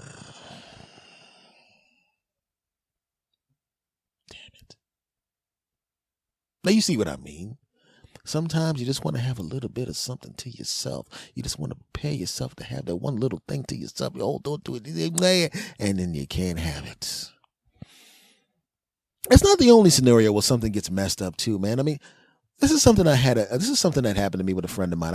We were eating at this place, and it was like a little hole in the wall place, a little greasy around the edges, but everybody liked it.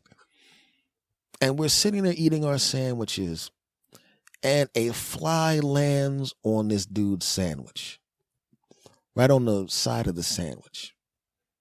And I always wondered about that. It's like you have that 5-second rule when you throw things on the floor, which is, of course, ridiculous. But if you have a sandwich that you've been dying for a long period of time, you've been waiting for the sandwich, wanting this sandwich, dreaming of this sandwich, you finally get this sandwich and a fly lands on it. Do you eat the sandwich? Or do you cut off the chunk where the fly was and eat what's left over? I often wondered about that. So you can get away with that in a restaurant. But what about you're at your house? What about you buy that crap, you go back to your house, you're there, you had in the places across town, just like with the ice cream sandwich, you got the sandwich on the table and a bug lands on a part of the sandwich. So you cut off that part of the sandwich and eat the rest of it, or do you just say screw it and go get another sandwich? I don't know. I was thinking about that. That happened to me one time. The fly landed, one of those big giant flies, landed right on the side of my damn sandwich. I cut off the part of the sandwich where the fly was, because I saw the fly not touch the rest of the sandwich, but I cut off the part of the sandwich where the fly landed. And for some reason, I just couldn't put the damn sandwich in my mouth. I just couldn't do it. It's something to me was like, no. Ugh. And even though I knew the fly didn't touch the rest of the sandwich, because I was looking right at it when the fly landed, I just couldn't do it. And sometimes when something like that happens in your mind, you start thinking about other things that have nothing to do with that. And I started thinking about, in 2017, people that come around you when you're working on something special, and them being there kind of ruins it a little bit. You're building something nice and you got your little sandwich there, and the sandwich might be a project you're working on, might be a relationship you're working on, it might be something that's important to you, and then they come and kind of land on it, right? And kind of ruin it a little bit, right? And even if you get rid of them, the fact that they were there and said that thing, did something, kind of messes it up for you. You know what I mean? It's like, oh, you're on a date with someone, and then they all said, oh, yeah, didn't you work at the blah, blah, blah club? Oh, dude, really? No, I wouldn't have known about that. Hey, ass, remember that time you were with them 3 girls? Dude, really? Right? And that was before, I mean, it was happened before you met the girl, or it happened before she met you, or whatever, some kind of weird thing that is not important. If they didn't tell you and you found out about it later, you wouldn't have cared about it, but you don't want to hear about it now. I had a girlfriend one time when she was mad at me. She was staying at my place. She literally left. It was like a picture of an old boyfriend, and she kind of left it on my dining room table. And I'm like, why are you carrying around a picture of this dude? What the, well, that was the day I graduated from college, and I was really happy. So that's the only picture you got graduating from college? The only picture is you hugged up on some dude? Well, he was my college boyfriend. So I know you for a fact. You're a photographer. You have 9 million pictures. There's other pictures. You don't have any pictures of you with your dad, with your sisters. You know what I'm saying? This is the one you're carrying around. Come on, I'm not an idiot. Now, had I not seen that picture, it wouldn't have been a big deal. Right? If we had been married for 10 years and that picture was in the back of the closet, I wouldn't have given a crap. But this was in a new part of the relationship. The sandwich had just gotten to the table. I was just digging into the sandwich. I just had one little bite of the sandwich. It was delicious. And I was like, yes, I'm going to make a meal out of the sandwich. Fly lands on it. What was the fly? A picture of her all smooched up with some dude. And she kept the picture and was on my dining room table. Oh, come on. Sometimes that thing lands on your sandwich and messes up the sandwich. Even if you get rid of it, if she apologizes, I'm sorry, it's not really about him. And you're not going to break up with her over the picture. You're not going to throw the sandwich in the trash because a fly landed on the corner. But, you kind of chop that corner off the sandwich. Like I kind of chopped that corner off of the sandwich. I chopped that part off and I threw away she had her ex-boyfriend picture still. I threw that part away because this guy's long gone. He ain't even in the same side of the country we're on. And even if he was, he ain't me. It doesn't really matter, but still it annoyed me. And I said, all right, we'll forget about it. But you didn't forget about it. The same way if you cut that piece of the sandwich off, there's still something in your mind that says, that's a fly sandwich, fly sandwich, fly sandwich. Right? And there was something about me that said she always got to hold on to other dudes, hold on to other dudes, hold on to other dudes. I can't take it. And it's not the same sandwich anymore. It's not the same sandwich anymore. And I thought about that. And like I said, I don't know why that thought came into my mind when I was thinking about a sandwich. But if you really think about it, that's kind of what happens when you're building something nice and something important to you. And then somebody comes along and says some crap, does some crap, gives you every time you mention the thing that's important to you, they always got this stupid facial expression on their face. They're always putting it down. They're asking things of you to let you know that they don't even remember that at a specific time you do this specific thing that they should know is important to you. And it just kind of drags you down, And even though they apologize, even though they cut off that little piece of the sandwich where the fly landed, still, even though the sandwich is still delicious, still, all you can think about is a little piece that got cut off by the person doing or saying the dumb thing that the person did or said, and it's frustrating, and it's a pain in the ass. And what I've learned to do now is to put my sandwich places where there are no flies. Right? And if you put your sandwich places where there are no flies, you're in good shape, my friend.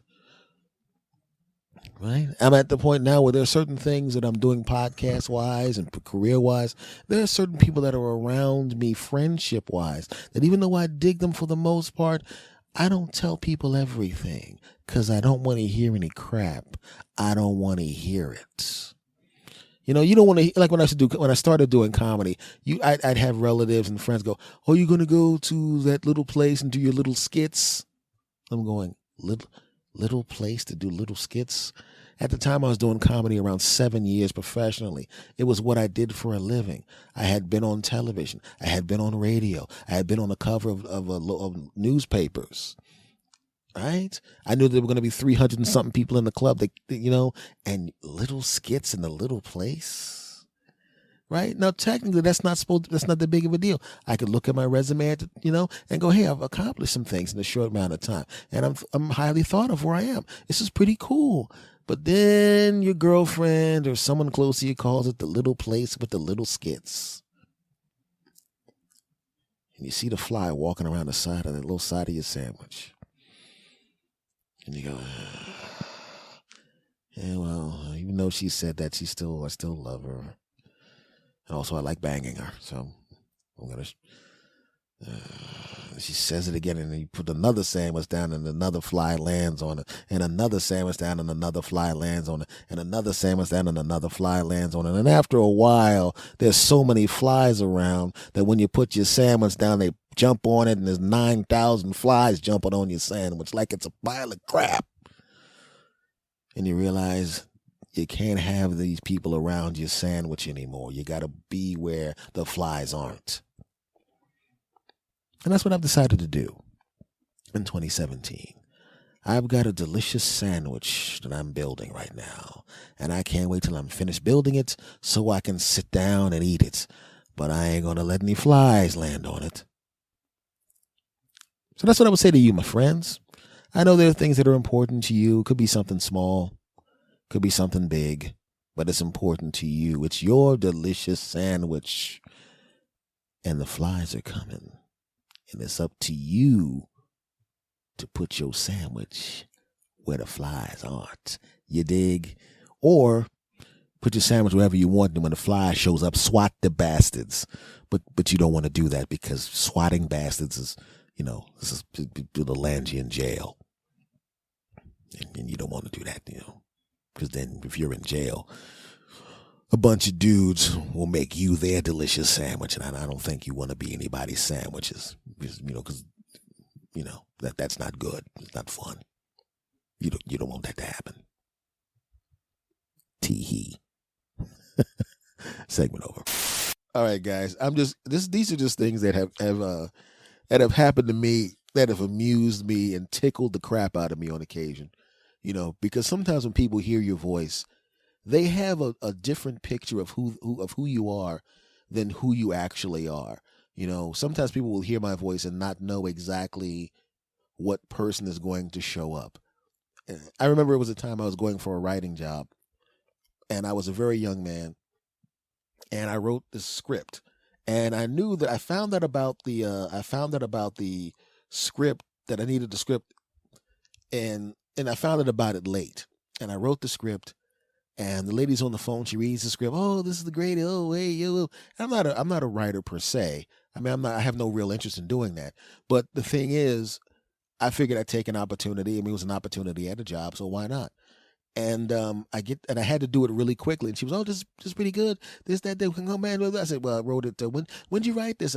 Yesterday. You wrote this whole thing yesterday? Yeah. I figured it. I probably shouldn't have admitted that. But she's going, oh my God, if you wrote this in one day, blah, blah, blah, blah, blah, blah. I show up, and she heard my voice over the phone. And at the time, I'm living in LA. I don't even have a car. My clothes. I look pretty good, but it was obvious I didn't have any money. I wasn't like gross or dirty clothes or anything. But it was apparent. You could look at somebody and go, okay, it's a nice person, but that person has no money. And it was very obvious that I was well put together. But I didn't have any money. So I wasn't. I know she was expecting. Hey, ladies, excuse me while I take off my $900 suit coats. Oh yeah, ha. Billy D. Williams, Colt 45. Oh, jiggity boom. Oh yes, I'm 6'4". Jiggity boom, da boom, jiggity. That's what she was expecting. And then she sees this 5'8" and change dude who's got decent clothes on, but obviously doesn't have any money. And the same person was like, "You're the greatest, you're incredible. Oh my God!" It's like, die, scum bastard, die. It's like, literally, she's like, he's here, fantastic. Here, let's come out there and meet him. And are you out there? Hey, I'm out here right now. Oh, that's gonna be great. She comes like, hi, and die, bastard. Right? Now, at that time, when I was younger, when that happened, when you see that look on the lady's face, like you're not what I expected, die bastard, it kind of hurts your feelings. It hurt my feelings back then because it was like I was already feeling a little self-conscious because everybody there was dressed in virtually the same way that I was dressed, but it was very obvious that their shoes and clothes did not come from the same place that my shoes and clothes came from, okay? And I'm pretty sure none of those guys caught the bus to get there, okay? So that hurt my feelings, and and then she started making excuses. Well, basically, if I looked the way she thought I was going to look, if I was Johnny Smooth, I would have had that job in 4 minutes. But because I was just some dopey kid, and it was like die scum, right? So the bus ride home, which was a long ride, was humiliating. She was so encouraging, and they were so encouraging on the phone, and the people I talked to were so busy, you're this, you're that, oh, we can't wait to work with you, this, that. There was so much of that crap that I'm literally go from a few days before not even thinking about it to 2 days later thinking, oh God, it's actually going to happen. So I'm telling everybody, oh man, it's a good chance. I'm pretty sure that. And now I got to take this long ass ride home and anticipate having to tell people who I just was telling all this great stuff was going to happen. And now I'm on the bus, and as I get closer to my home, I'm thinking, oh. Now at the time, cell phones existed, but they were only for people that had lots and lots of money. Even worse than way worse than even now when the phones cost $700-800. I mean, it was worse back then. And I'm like, oh, people were still using pagers back then, and I'm on the bus. Oh God. And I'm riding, and I gotta go back to my house. I gotta call my girlfriend, and I know her. She's probably already called everybody, and and it's like, oh, she's got a bunch of phone calls she's got to make. I'm glad I didn't say anything to my family back home because this would have been even worse. I was going to wait until it actually happened, which is what I should have done with everyone else.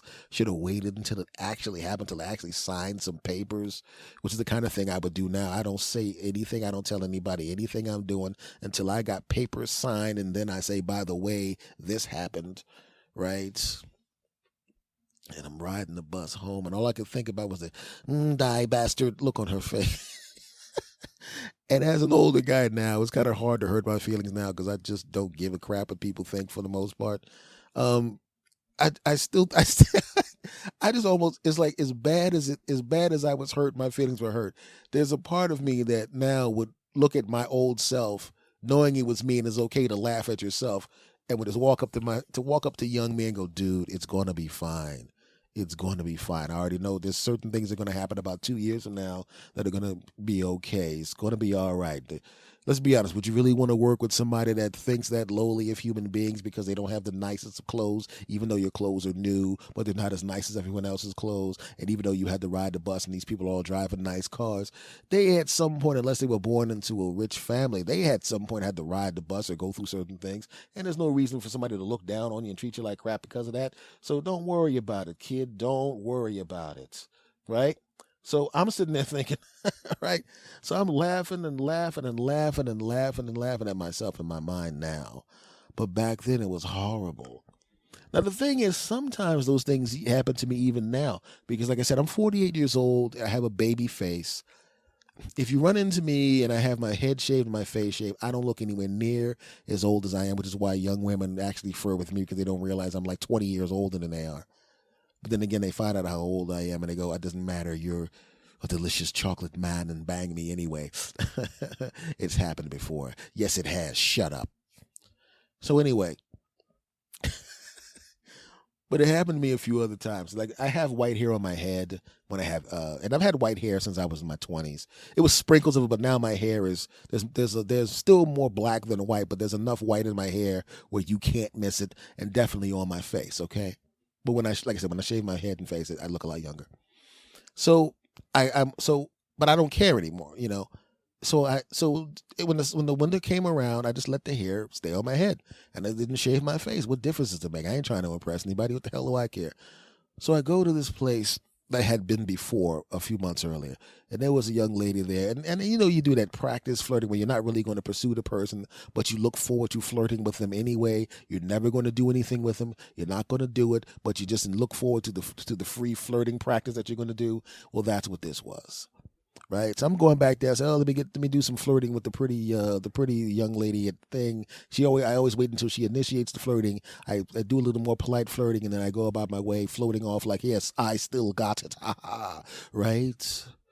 But I go back in there and I have this time it's been a little while, so I got white hair on my head, I got white hair on my face, I got my sunglasses on, and I walk in there and I have not shaved in a while, so I keep forgetting what I look like. I keep forgetting that I look like an older guy with the white hair on my face and the head, because I still remember I know what I look like when I'm clean shaven. So I go up to the thing there and I'm preparing for the, "Hey, you're gay cutie, hey, this sweetie beanie, whoop goop goop goop goop goop goop goop goop," and I'm about to buy my customary $1 slice of pizza, which I buy 50% because I want the $1 slice of pizza and 50% because I want the hot woman to tell me how cute I am and floopty floopty floop and flirt, right? Like I said, I'm not going to do anything with her, but I want to hear, I like when attractive women tell me I'm cute. Call me crazy. So I walk up there and I'm going to have my little half smile. I'm like, here comes the part where I ask for the slice of pizza. And she says, "Hey, sweetie. Hey, you looking cute, nice dimples, this, that, and the other things. And she doesn't recognize me. She doesn't recognize me at all. And why would she recognize me? She sees Mr. Youthful Face, and then all of a sudden she sees Uncle Ben from Uncle Ben's Rice show up. All right. She sees Frederick Douglass show up there. And, and I asked for the slice of pizza, and she doesn't even. It's because now it's like, "Yes, old bastard, die, scum, die, bye, bastard, die. What old bastard, die, scum, die." It's like just dismissive and kind of rude and kind of curt. And I'm thinking, well, maybe something's going on behind the business. Maybe obviously she doesn't know it's me, but here's the thing. Maybe something is going on behind the scenes. Maybe the store manager has been rude to her. Maybe a bunch of customers have been rude to her. I don't know what it is, but she's not behaving the way she normally behaves. She's not doing it the way she normally does. And, so it's not a big deal. I'm not going to take it personally. It's not a big deal. Next customer comes up while she's heating up my pizza. "Excuse me, ma'am." I was like, "Yes, hey, sweetness, charming, engaging conversation, friendliness, human contact, actual eye contact, talking, enjoying the other person's company, acting like they're a human being, acting like they exist." And then she gives me my pizza. She says, "Excuse me, sir. Okay, let me talk to this old bastard who needs to die. Yes, scum, die, bastard. Listen, I'm going to take your little punk-ass pizza in the back. I'm going to go in the back and put some oregano and some garlic on it. Now, you're going to hear the sound of a bunch of us back there spitting on it, but I want to let you know that it's just a machine that sounds like us spitting. The machine also sounds like us saying, 'F that old guy, he ain't nothing, he's ugly, old bastard, die, puff, puff, puff,' with us spitting. But once again, it's just the machine that sounds like that." What pizza machine sounds like 520-something women spitting on pizza and saying, "Die, old man"? I mean, I'm not understanding you. Well, it's the new technology. I mean, I don't expect someone from your generation to understand it. Okay, and I get my pizza. Now, she didn't spit on it, I don't think. And then I leave. And I'm thinking, okay, maybe she's had a bad day. There's really no reason for me to take it personally. I don't know. And I go back the next day, and she goes, "Hello, you're back, huh, die bastard?" And it's the same rude treatment again. Right? And then I come back after I shaved my face and head. "Hey, you haven't been here in a while. And cuteness, flirty, you cutie, dimples, cuteness, hee, and she's all in my damn face again. But now it doesn't feel so good that she's flirting anymore. Not because I'm not cute, because I am. And not because I'm a sweetie beatie, because, once again, guilty. but because now I know what she's really like. If she had not known it was me, and then I walked up, and instead of flirting, because she would immediately sees the white hair and thinks old guy, she was like, "Hey sir, how's it going?" And she was nice and cute and everything. I would have then revealed myself. It's me. Why were you doing all that white hair on your head? Oh my God. Or I would have been smart enough to go, I don't want her to see this shit, and got the hell out of there. Right? But the thing was, I was just so disappointed because she showed me what her real personality was like, and I was just disappointed, man. And then when I went back in there with my head shaved and she was all sweetie beady, cutie beauty, bee, flirty, I didn't even want to flirt with her anymore. It's like, how I don't want to flirt with somebody who was that mean to somebody. Right? Same day, back with the hair on my head. I go to this Taco Bell. And she hears my voice over the machine.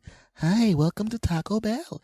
What can we help you with? Well, I'd like to have a bloopty bloop, a whoopty whoopty bloopty bloop, and a bloopty bloop. Oh, well, gracious, good day to you.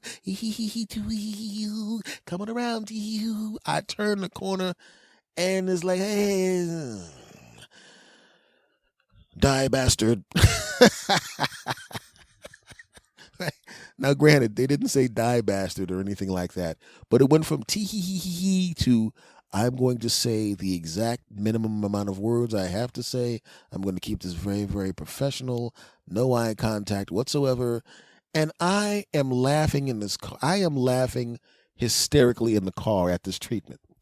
I'm literally laughing hysterically in the car at the way she's treating me. I am cracking up, and they're looking at me trying to figure out why I'm laughing. I didn't say I'm laughing at you because I know when I come back with my head shaved, my face shaved, you're going to treat me differently. I know that. They don't know that. I said, you know what? I don't even want anything from Taco Bell, but I'm going to go back from Taco Bell, and I want to see if they treat me differently. Go to the thing. Hey, have a gracious day. Hey, what's going on? I come around the corner. Now I come around. I don't have the white hair on my head and my white hair on my face. I was like, hey, what's going on? It's a great day, isn't it? I'm going. Then I start laughing hysterically again. Why?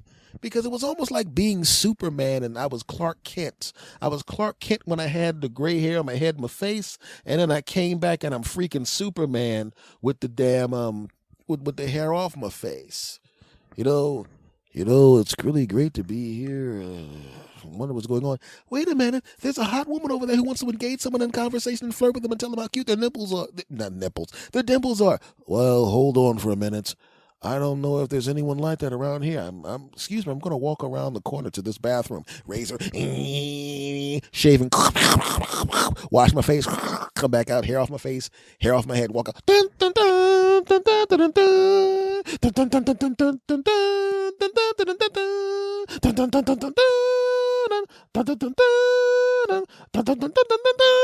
dun, dun, dun, dun.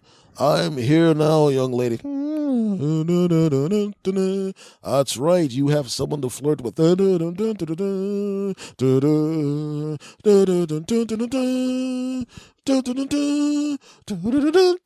Hello. Hi, I really needed someone to talk to and tell them that they're cute. Well, I'm right here. S-Man. I can leap over people's disgusting personalities in a single bound. And disguised as a 48-year-old guy with white hair, I go into the bathroom, shave my head and face, and come back out as the S-Man. Young lady, proceed to flirt with the middle-aged man and tell them, me in this case, that he's cute. And then as I walk away, tell one of your equally attractive 20-something friends that even though I'm kind of old, I could still, quote, get it. And then your friend will say, you know what? He is kind of cute with those dimples and his little cute self and those sunglasses. You know what? You're right.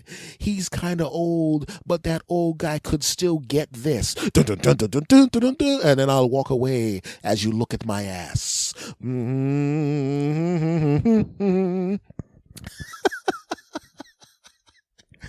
Oh, God, because that's what happened the day before. The die bastard scumbag. And then all of a sudden I come back my regular self. Well, he's kind of old, but he could still get it.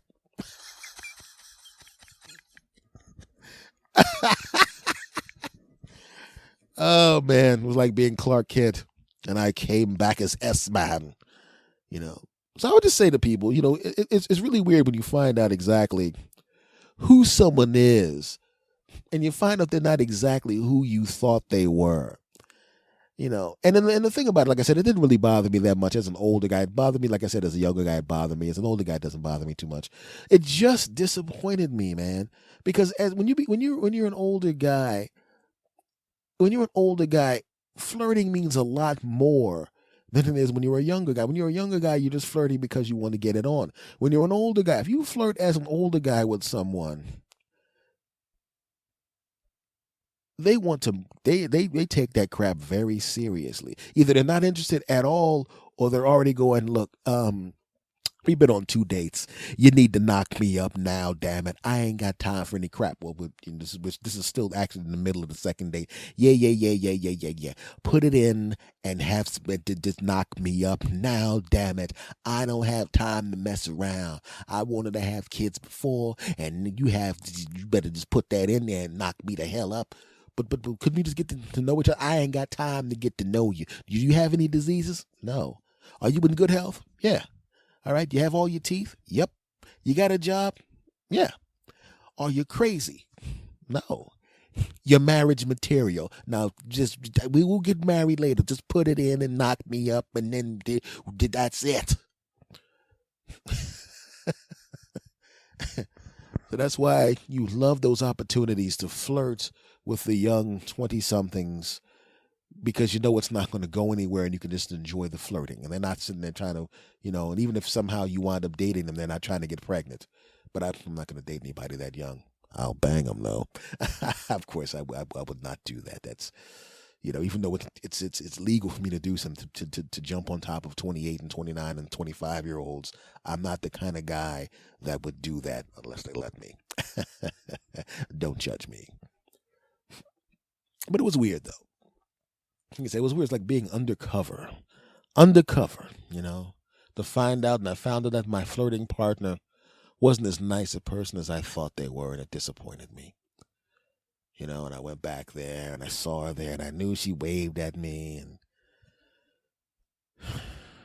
I was like, dang, man, you're not as nice a person as I thought you were. And,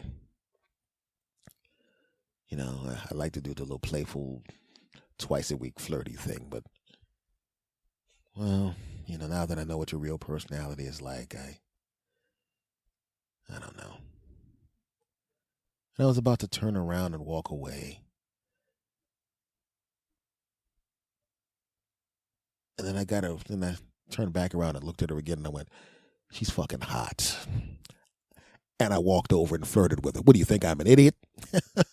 I don't care what her personality's like. It's not like I'm dating her or something. If she was a person I was going to actually have a relationship with, of course, the most important thing is the kind of human being she is. And since I'm never going to get it on with her, and I'm never going to date with her, I'm just going to take my free flirts with the hot 20-something who thinks I'm cute. Does that make me shallow? I don't care. Shut up, punks. If a hot woman was flirting with you all the time, even though you knew you weren't going to be able to do anything with her, would you take the flirting? That's all I can get, and I'm going to take it. Shut your mouths, punks. Don't judge me, you bastards. I'm taking my free flirts. How dare you? So that's the thing that happened to me most recently. Free flirts. And I took them. And the next time I go to that store, I'm taking more of them.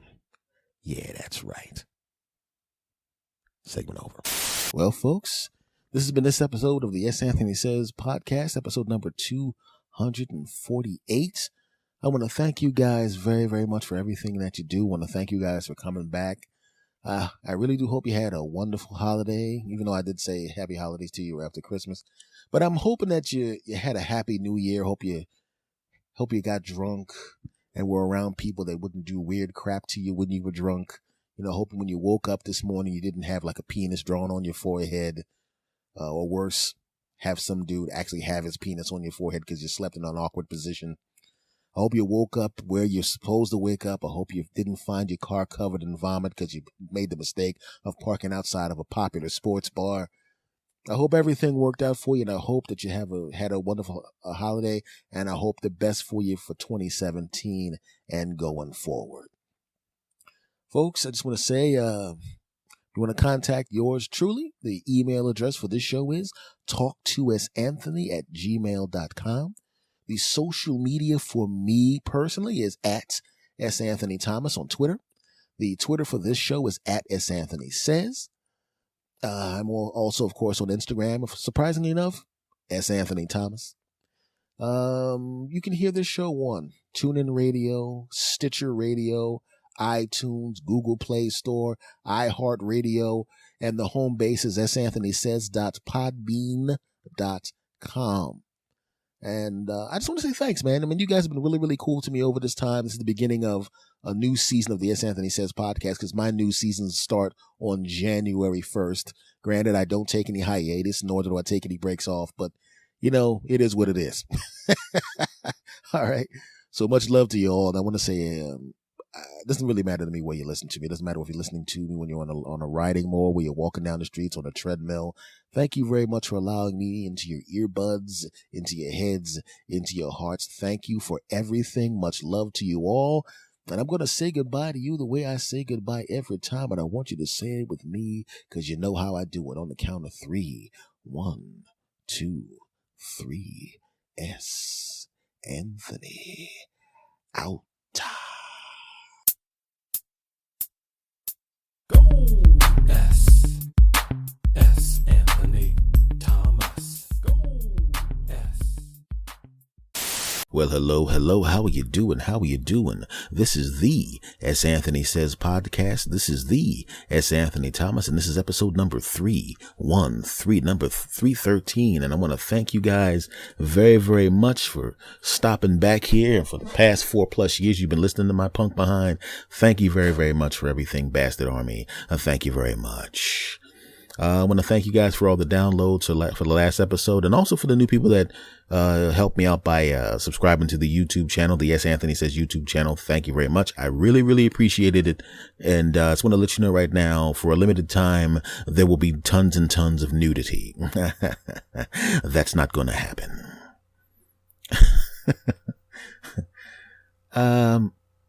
It's something I want to talk to you guys about. You know, this is was something interesting that I saw at the supermarket that brought up something that happened to me in an interesting way.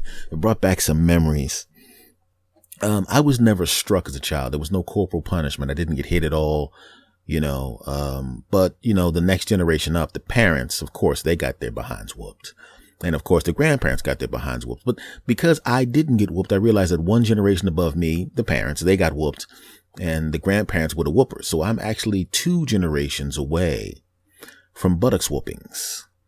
And it's interesting because, you know, if you have parents over the age of 68 and over, and they had relatives from down south, they all have stories about, I got whooped with this and whooped with that, and this got whooping and a whoop, whoop, and she picked up this and he picked up that and whoop. And then the parents, the ones that got whooped, are like, damn it, I am not whooping my kids. No. And as the kid of that generation, I want to say thank you. But the one time I actually did get popped was my grandma. My grandfather didn't do it, but my grandma did. Now, did I deserve to be disciplined for what? I don't remember exactly what it was, but I said something that was way out of line while standing back behind my grandma's left hand. And I remember her, first of all, she was very, very accurate. She hadn't whooped a child in a while, but apparently she kept her accuracy. Maybe she had a dummy where she pimp slapped the dummy to keep her accuracy going. You know, maybe okay, hold the fake dummy child up. I'm going to look away. And then she swings back because she got me right in the mouth. I was like, whatever I said. And she didn't even turn around. She half turned. She just turned her head a little bit and back smack right on the mouth.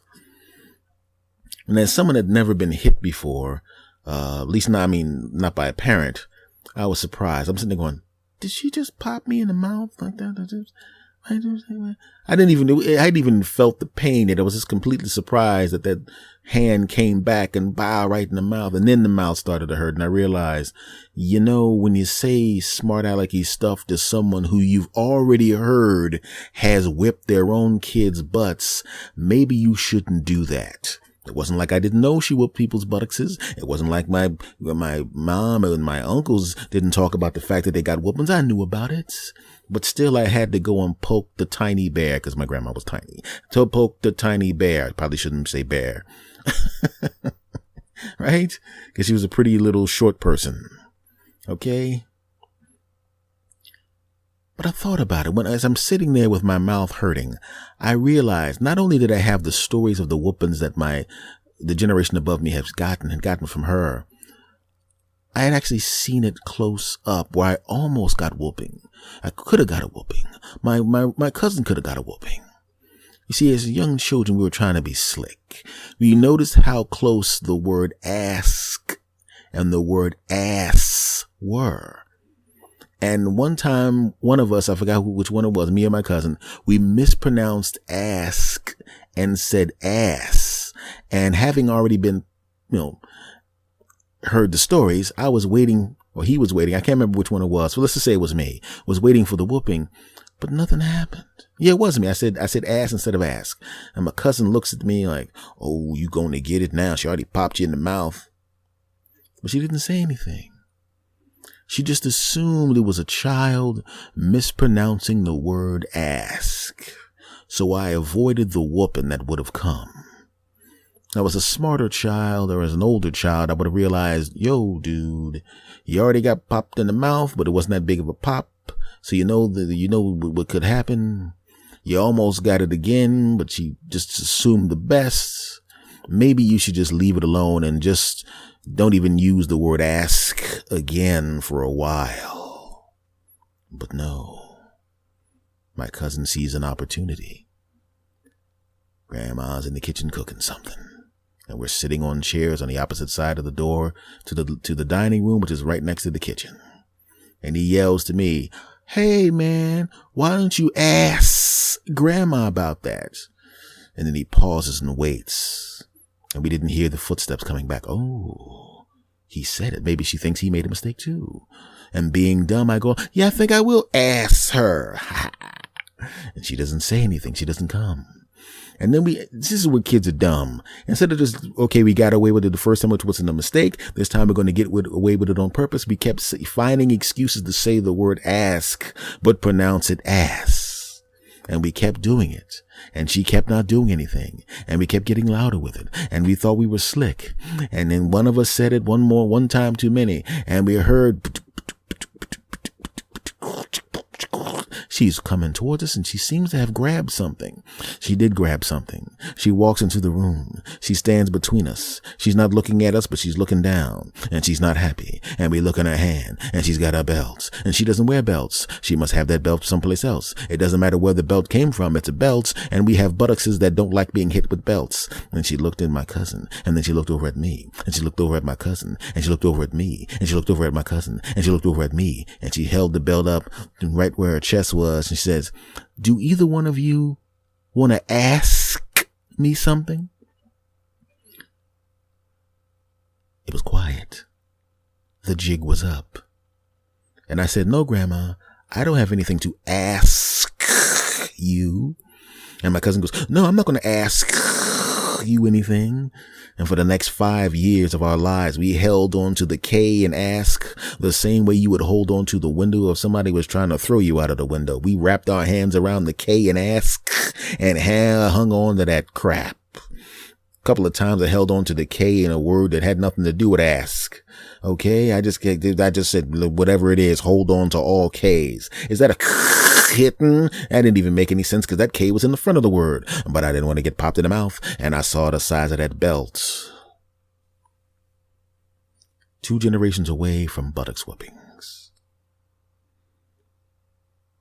Now, what I was talking about with this is I saw a parent watch their parent whoop their kid and don't do that, Mom. Shut up. This kid needs to learn. You learned, didn't you? That kind of thing.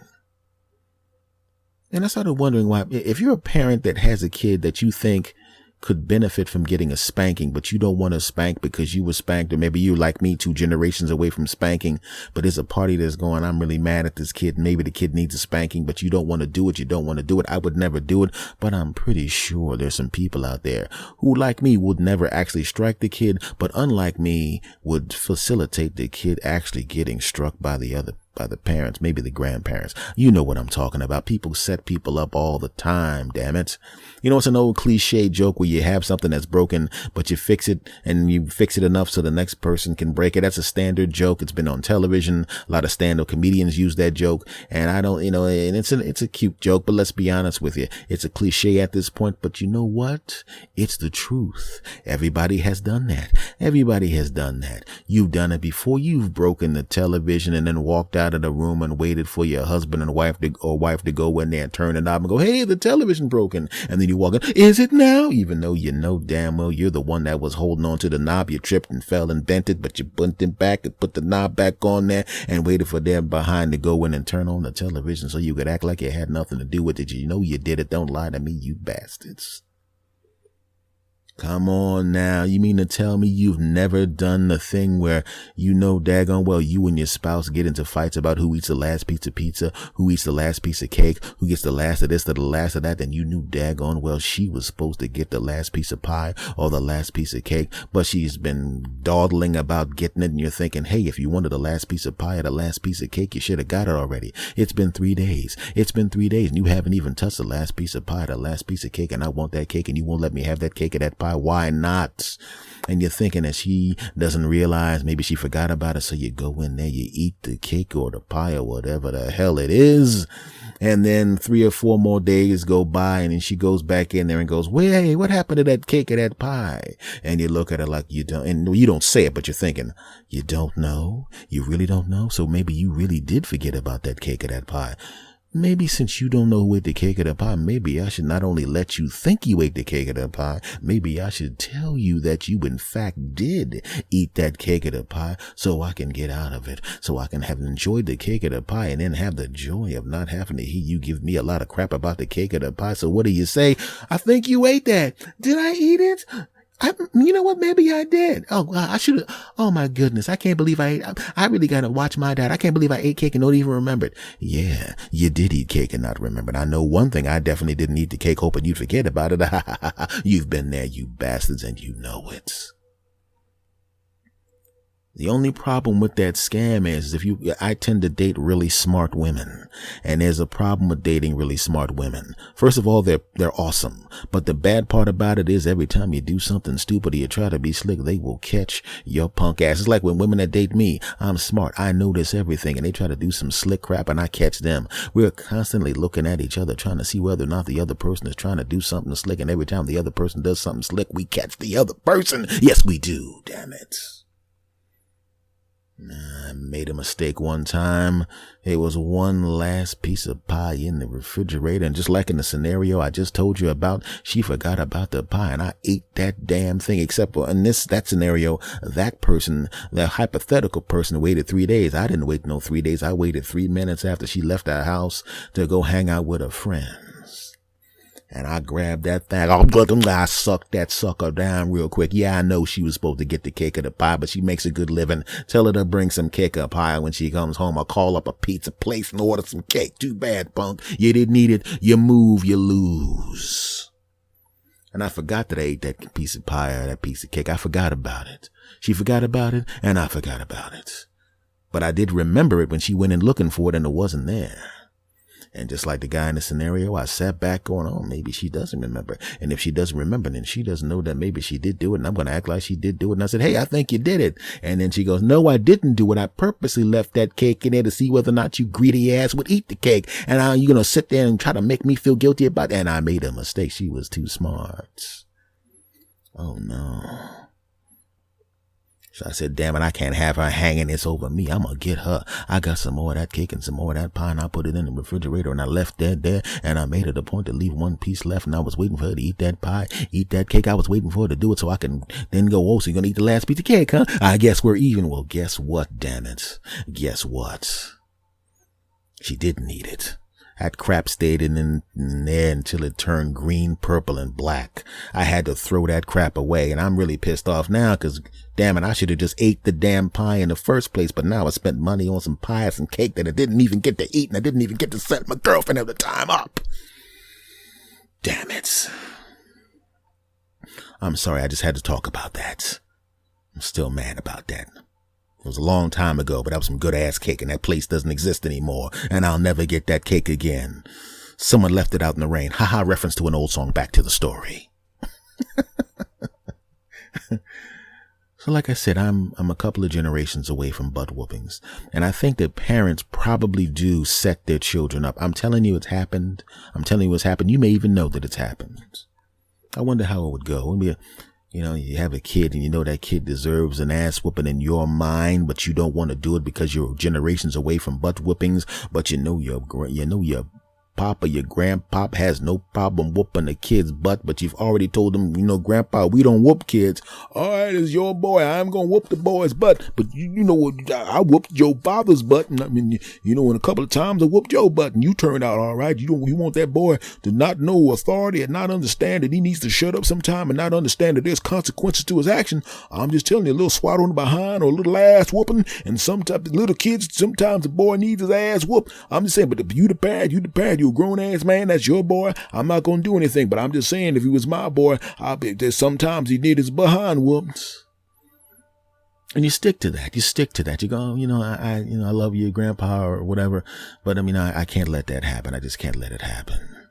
And then one day the kid just goes too far. It doesn't matter what the kid did, but the kid goes too far. And you're figuring taking his Xbox and G box and Q box and XLM box out of his room is not enough because he's just going to look up some games on his phone. So you take away his phone, but he still got a smart TV. You take away a smart TV, then you realize, oh man, I didn't want a TV because of all the wires that thing has in the back, and setting up the Xbox and the Q box and the Y box and the smart TV is going to take another damn hour because it took me 2 hours to hook it up in the first place and I taped it all together. It's too much trouble. I don't want to take all that crap away from him.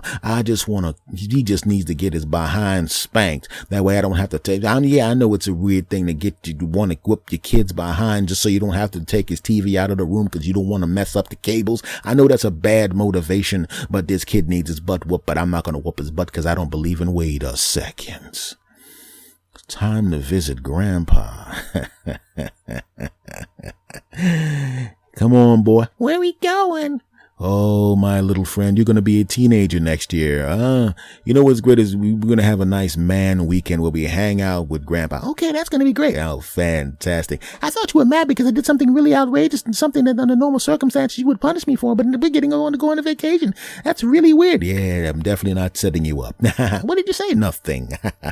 And then you get the boy in the car and you're sitting in the car and you're listening to the music and the kid's sitting there thinking he got away with it and you're looking at the kid like you don't even know what's about to happen, punk. I'm setting your punk ass up, punk. And the kid, hey, daddy. You're gonna get it, punk. You pull up to the grandfather's house. Your grandfather comes out, starts sticking his hand in his pocket to get some change out or a couple of bucks out for the boy. The boy's all happy because he thinks he's going to get like $5-10 from Grandpa. And then you go, wait a second, Pops. What? Don't give him any money. Why is that? You know, I'm his grandfather. I got to give the boy money. He shows up. He's a good kid. Well, he's normally a good kid, but this time and then you mention the bad thing the kid does, and the kid looks up at you like, what the hell are you doing? You couldn't have told him after I got the money. That's what the kid's face is saying. But then you're looking down at the kid, and now the kid knows, oh no, he set me up, and you're going, exactly, punk. You don't say the words. Your faces say it to each other. Your eyes say it to each other. The kid knows it's over for him, and you know it's over for the kid, and the grandpa doesn't even realize he's being set up. Why don't you go into the house and I'm going to tell grandfather that's you? Then he mentions what the kid does, and the grandfather goes, what? He did what? Ooh, boy, if I wasn't your grandfather. I said, listen, listen. You know, I know that a lot of times I told you about how spanking kids is wrong. And I'll be honest with you. I agree. I'm telling you, spanking kids is wrong, but I agree that sometimes maybe a little spanking is not that hard. Oh, you're coming around to my way of thinking. Well, I don't know about necessarily coming around to your way of thinking. I'm just saying that the thing that he did, my son did, is the kind of thing where if you were his parent, you definitely would give him a good old fashioned country spanking. I know that for a fact. Yes, you got that right, but you told me not to. I'm just saying this. I didn't necessarily say that you shouldn't do it. Remember, my exact words were that I wouldn't do it. I never actually said that. I didn't say anything about you modifying your behavior. So what are you trying to say? You want me to? I'm not saying anything. I'm not saying anything, Pop. You know what I'm saying? I would never I would never try to. Look, all I'm saying is I'm just a little distracted right now because I was in the car with my son and he was saying something about you being really, really old and weak and how you're probably too much of a pitiful old man to really give a good butt whipping. He said what? I probably should not have told you that, because I shouldn't betray the kid's confidence. I shouldn't betray the kid's confidence, because he's my son. I should keep what he says to me, between us. I'm sorry about that, Pop. I shouldn't have let you know that he said that. You know what I'm going to do right now? Oh, excuse me. Could you hold this belt? I had this extra belt in the car for no particular reason.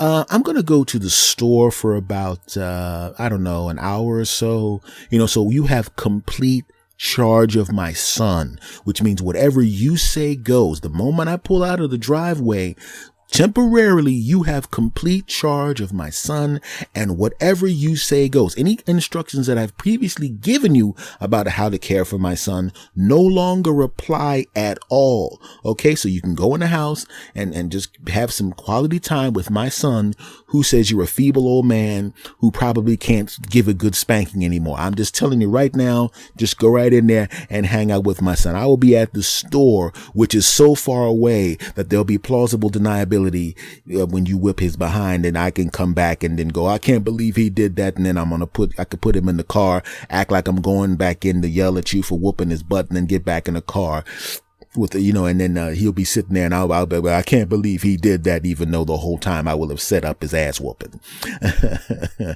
I'm going to leave now.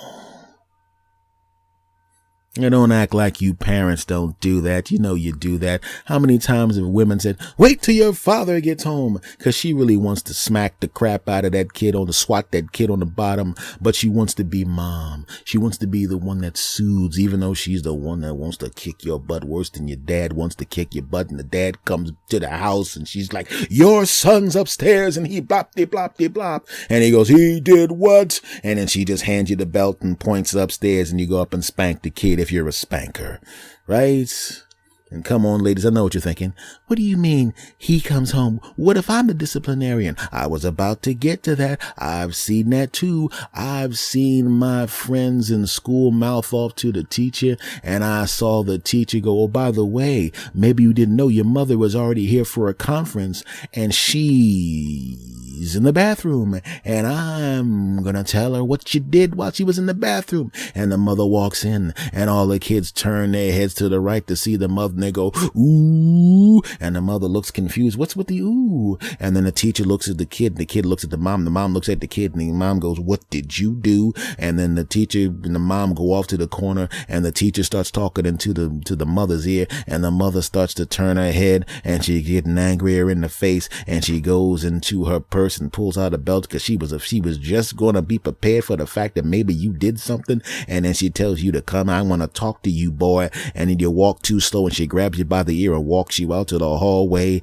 and then she closes the door behind, and then you're out there. She pulls your pants down and starts whooping your butt, and you're hoping nobody sees it because the window to the class had some artwork in it. But when you turn back around and to look at the windows of it, all the artwork has been peeled up, and behind every piece of peeled up artwork is the laughing eyes of your friend, who now have seen your buttocks, and they've also seen it being smacked with a belt, and they've seen you cry, and they're never gonna let it down. Oh no, they're gonna laugh at you. They're gonna call you red butts if you're a white kid, and if you're a black kid, they're just gonna call you, I don't know what they would call you, because okay, they'd probably call you bruised butt or whatever the appropriate name is. I never got hit, so I never got that nickname. You know what I'm talking about. So I'll be glad. I'll tell you right now, I'm glad I'm 2 generations away from buttocks whippings. I'm glad. I never got to whipping. I only got that one pop in the mouth from my grandma. And at one time she walked out with the belt and I thought we were going to get a primetime buttocks whooping, but it never happened. But I was thinking about that when I saw that kid get his behind whooped by the grandparents. And now as I think about it even more, I realized that when the mother was protesting about the buttocks whooping that the kid was getting, when I put her back in my mind's eye and I remember more clearly what she actually looked like, I realized as I think about it, when she was saying don't whoop the kid, she wasn't really that convincing when she said it. No, she wasn't. And now when I think about it, I think I saw a little smirk on her face as she put her hands on her mouth. You know what I'm saying? You know what I'm thinking? I'm thinking she might have set that punk kid up. She might have walked him through the cereal aisle knowing damn well every time he goes into the cereal aisle, he wants a box of a specific cereal that she's never going to get for him. And she says, Grandma, why don't you take him in there to get some cereal? And the kid flips out and her mom walks 2 aisles over and the grandparent wants to whoop that kid's butt so bad for flipping out. Then they go outside and the grandparent can't hold it anymore. The kid's still flipping out. She whips the kid's butt and the mom's standing there laughing like, good, I couldn't whip him because I'm away from the whooping generation. But it's great to set that punk ass kid up to get his butt whooped by someone who's from the whooping generation. Yeah, I said it. So parents, I know nowadays you can't whoop your kids. You know, you probably don't even want to whoop your kids. Maybe if you're a younger parent, you wouldn't have never had a whooping in the first place. And that's a good thing. I'm not a really big fan of hitting kids. I've never done it. I only popped my nephew's hands at one time when they were trying to stick pins into electric socket. And it was really more of me moving their hands away quickly than actually punishing them by hitting them. But I'll be honest with you. If there was a way I could have frozen time, got in my car, drove over to my grandma's house, brought her back and stood her over those 2 boys, and then snapped my fingers, and all of a sudden she was aware of what was going on, and then she pulled that belt out of her purse, grabbed them by the butts and whooped their butts right in front of me, I would have said, Grandma, what are you doing? And then she would have said, you want to pop you in the mouth like I did 30-something years ago? And I would have said, nah, F those kids up. I would not have said F those kids up, because if I said F, even though I would have not just said the letter F, she probably would have whooped my ass too, and better them than me. You're a punk. Don't judge me. Segment over. Okay, folks, let's talk about something a little different in this last segment here. You know what? One of those old proverbs says, if the enemy outside can't get to you, if you can handle the enemy inside, the enemy outside can do no harm. By the way, when that proverb was put together, the person who wrote it actually put that part where I stumbled upon saying it. That's actually part of the proverb. You're not supposed to say it right the first time. All the people that are saying it right and saying it smoothly without fumfering, they messed it up. It's not me. It's them. F y'all. But like they said, if you can conquer what's inside of you, the evil outside can do you no harm. And under normal circumstances, that is true. Usually, the evil inside can do you no harm if you can conquer yourself, and that's true about most things. But on some things, the evil inside of you doesn't do anything but harm you, because the evil inside of you is a piece of crap. Yeah, and everybody knows that follows me on social media and listens to this podcast knows that I recently lost 16 or so pounds. It's probably more than that now because I haven't weighed myself again, and I know I lost more, but we'll just stick with the 16, okay? And I was really happy with what happened because I was already working out, but I just changed my diet a little bit, made some tweaks, and some of the weight just dropped off, right? But then there was a bit of a plateau, and I could tell there was a bit of a plateau, right? When you work out and there's a plateau with your weightlifting, you're not gaining any more muscle. The only thing you got to do is put a couple of more weight plates on, maybe change up the exercise a little bit, and all of a sudden the body goes, okay, not a problem, and starts packing on a little more muscle and packing on some more strength and packing on some endurance. Oh yeah, because the muscle is your friend and it loves to help you out. It loves to make you look good for the ladies. It loves to help you pick up stuff when stuff's heavy. It loves to feel nice and rocked up when somebody touches your arm, because muscle is your friend. Yay. But that's not the only thing in there, is it? It's the body fat, isn't it? Right? When you plateau, when you're losing body fat, it's not so easy to get things going again, is it? Now, why is that? Because muscle is your friend and the body fat's a bunch of bastards. Yeah, I said it. You lose weight, you got to shrink the fat cells, and what you got to do, you got to start eating better, right? But the fat cells don't like that. The fat cells in your body don't like it when you eat salads. They don't like it when you eat lean meats. They don't like it when you bake instead of fry. They don't like that crap at all, and they let you know. You ever been sitting there eating a salad and realizing you're feeling really good, right? And then somebody else at the table or somebody at another table is eating some Kentucky fried something and double deep fried cheese, fried double cheese, freeze double quadruple cheese sauce with sauce and double cheese and quadruple cheese is sitting right next to you. And you want to walk over to that table and slap the crap out of them and take that thing from them and eat it right in front of them and look at them and go, yeah, that's right. You shouldn't have been eating it in front of me, punk. That's not normally your personality. Why do you want to go over there and harm that guy that's eating the double fudge, quadruple fudge, chocolate chip, fudge chip, fudge chip, sauce, fudge, ice cream, double ice cream? Why do you want to slap the crap out of him? It's not you. The muscle inside of you is going, we don't need that. You know, if you do really good, you can have some of that next month. The muscle in your body is like that friend that gives you good advice. Yay! But the body fat in your body is like that guy that hangs out with your crew.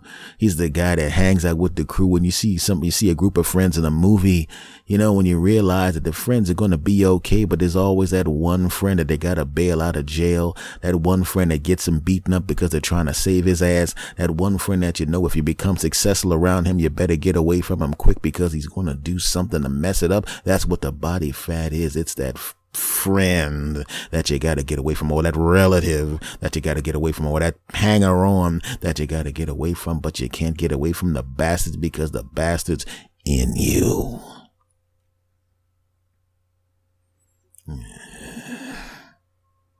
You lose 15 pounds like I did, or 16 pounds plus the guy did.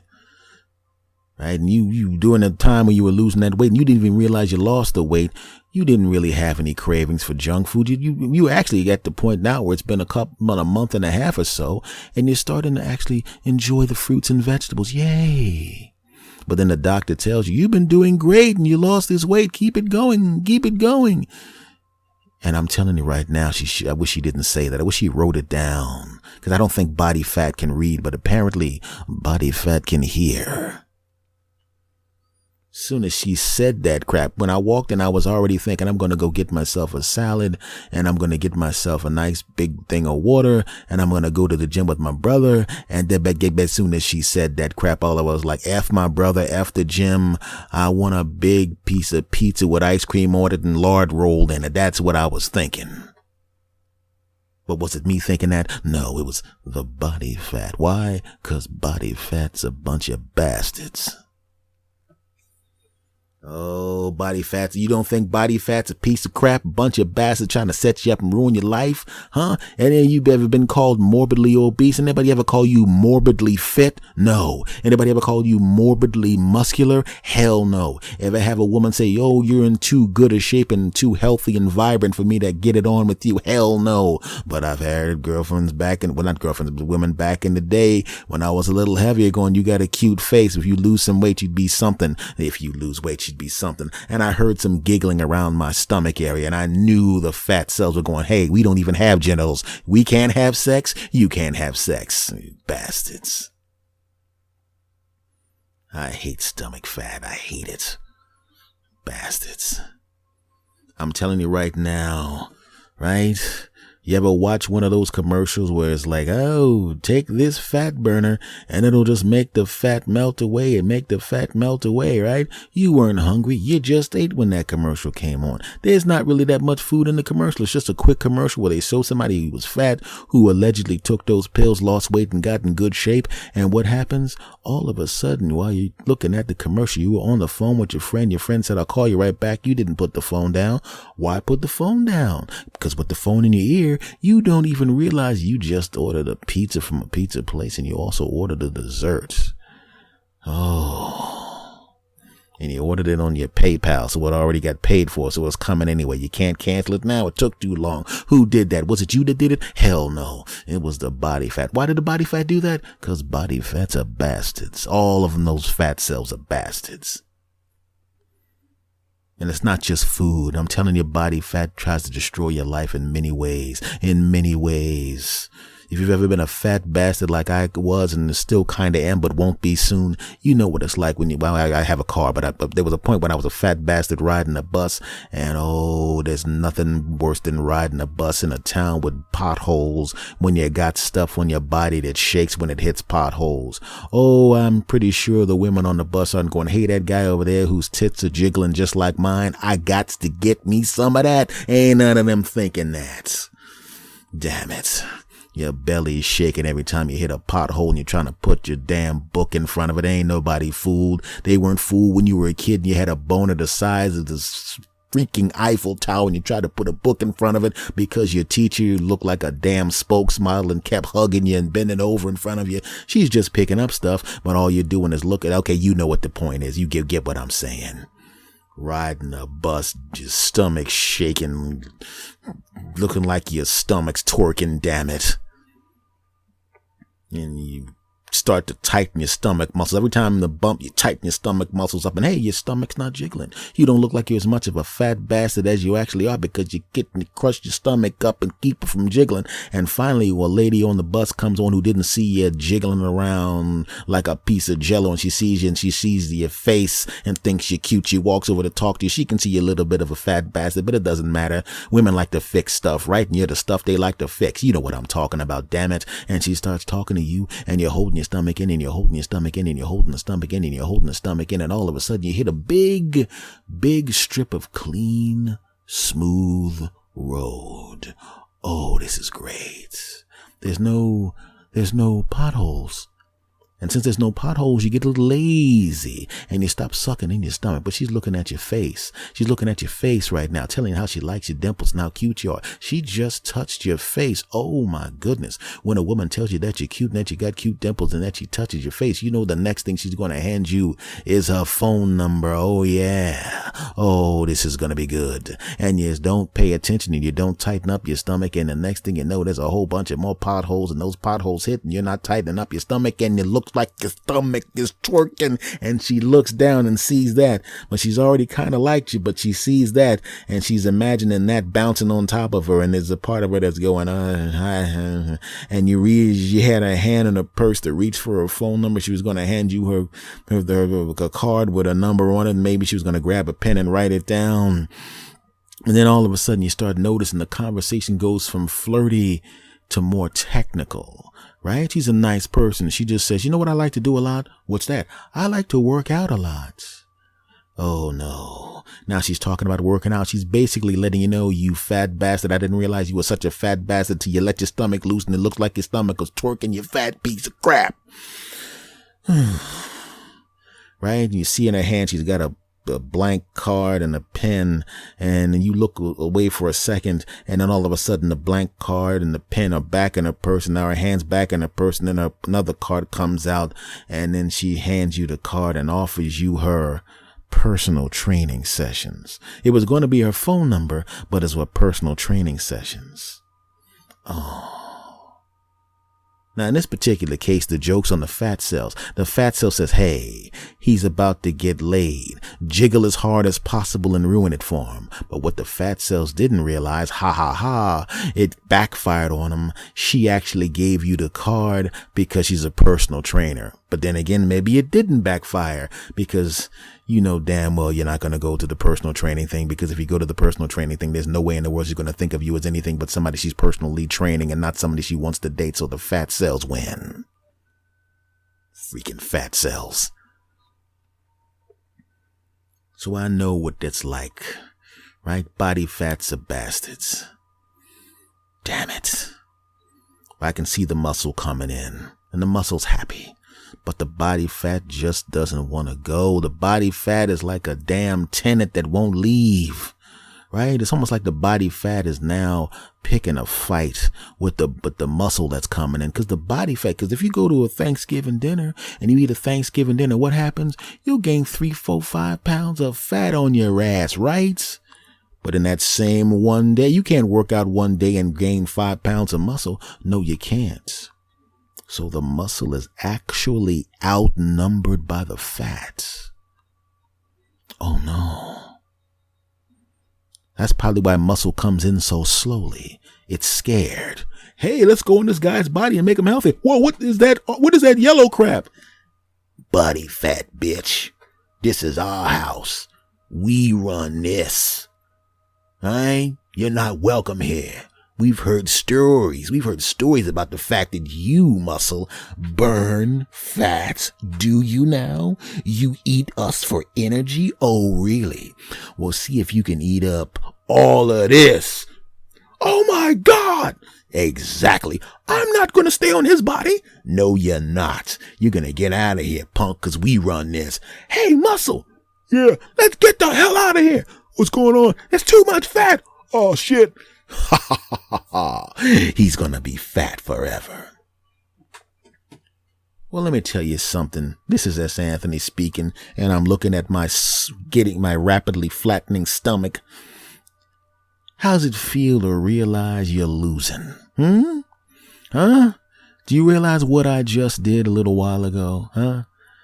I actually jumped over a park bench. Actually, to be honest with you, it wasn't like I jumped over the park bench because that was my intention. I was actually walking across the street. I tripped on the curb and I was falling toward the park bench and was about to crack my head on it. And I figured, well, since I'm going to fall on it anyway, I might as well try to leap over it. And what did I do? Bam, jumped right over the damn thing.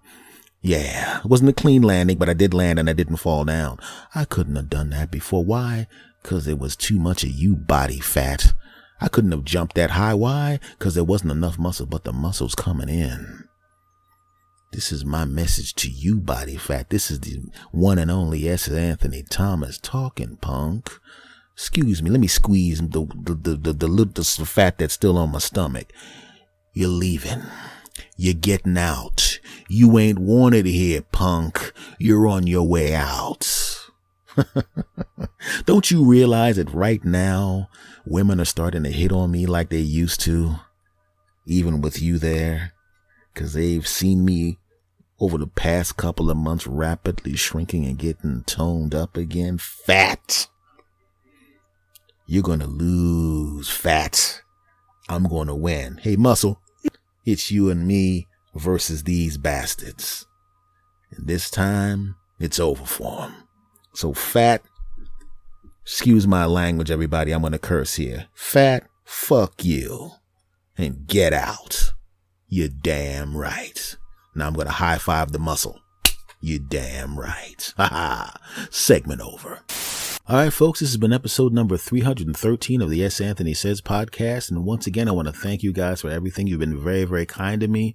Thank you for the kind words. Thank you for the email. Thank you for the reblogs, the shares.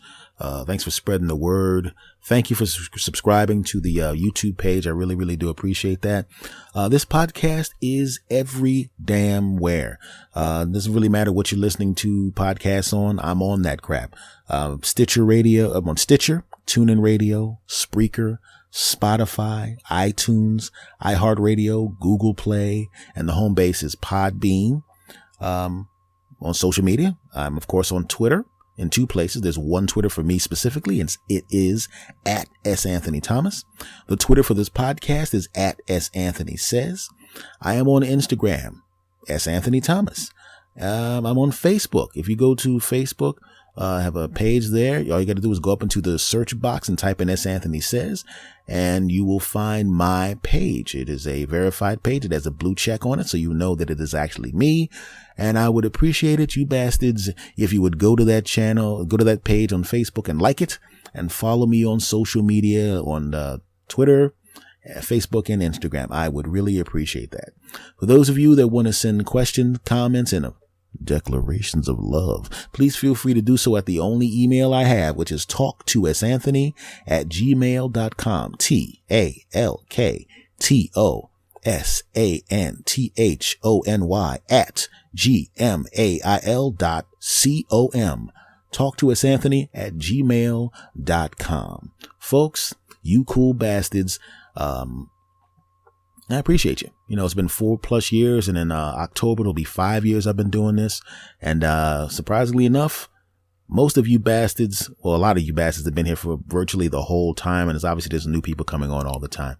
So I want to thank you guys very, very much. No matter where you are, my bastard army in Canada, my bastard army here in the United States, my bastard army in Australia, my bastard army in the UK. Thank you very, very much. Oh, yeah. And of course, the people in China. I know we got to love some expats in China that are listening. Thank you very, very much, you bastards. Much love to you all.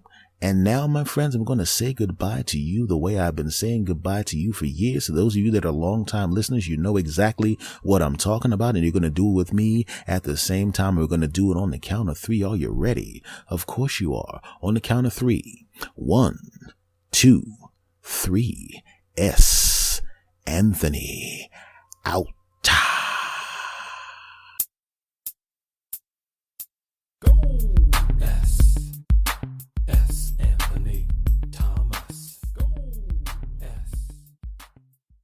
Well, hello. How are you doing? This is the S. Anthony Says podcast. This is the S. Anthony Thomas, and we have reached episode number 298. 298. That's right. Episode number 300 is coming up very, very soon. You know, when it's one of those milestone episodes, every 100 episodes is a milestone. And when I started doing this 4 years ago, it never even crossed my mind thinking about the number 300. And quite frankly, I never really thought about the number 100 when I started doing this. Because a lot of times you're just kind of in the process of doing these things and you don't really think about it that way. You know, I didn't really start paying attention to the fact that I was hitting episode number 100 until I started really approaching it. You know, episode number 95, 96, 97. Same thing with episode number 200. I mean, you know, you're approaching the number, but you're not really paying attention. You're just doing your thing. And as I got close to number 200, it was like 197, 198. And now I'm at 298 and I'm approaching episode number 300. Now, the reason I'm bringing this up, because obviously you can count. You can see this is episode number 298 and you can count, so you know episode 300 is coming up.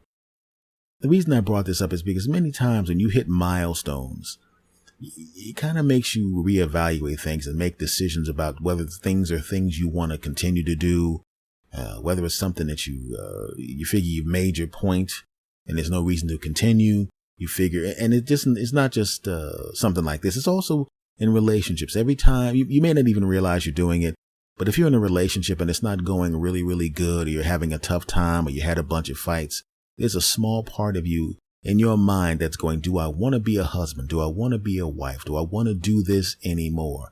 I've never been married, but I've lived with a couple of women, and there's a part of me in the back of my mind when times weren't going good, where I was thinking, do I want to be in this relationship? Do I really want to be with this woman anymore? Is there someone I could wind up living with for a long period of time or forever, or somebody I can marry or somebody I want to raise children with?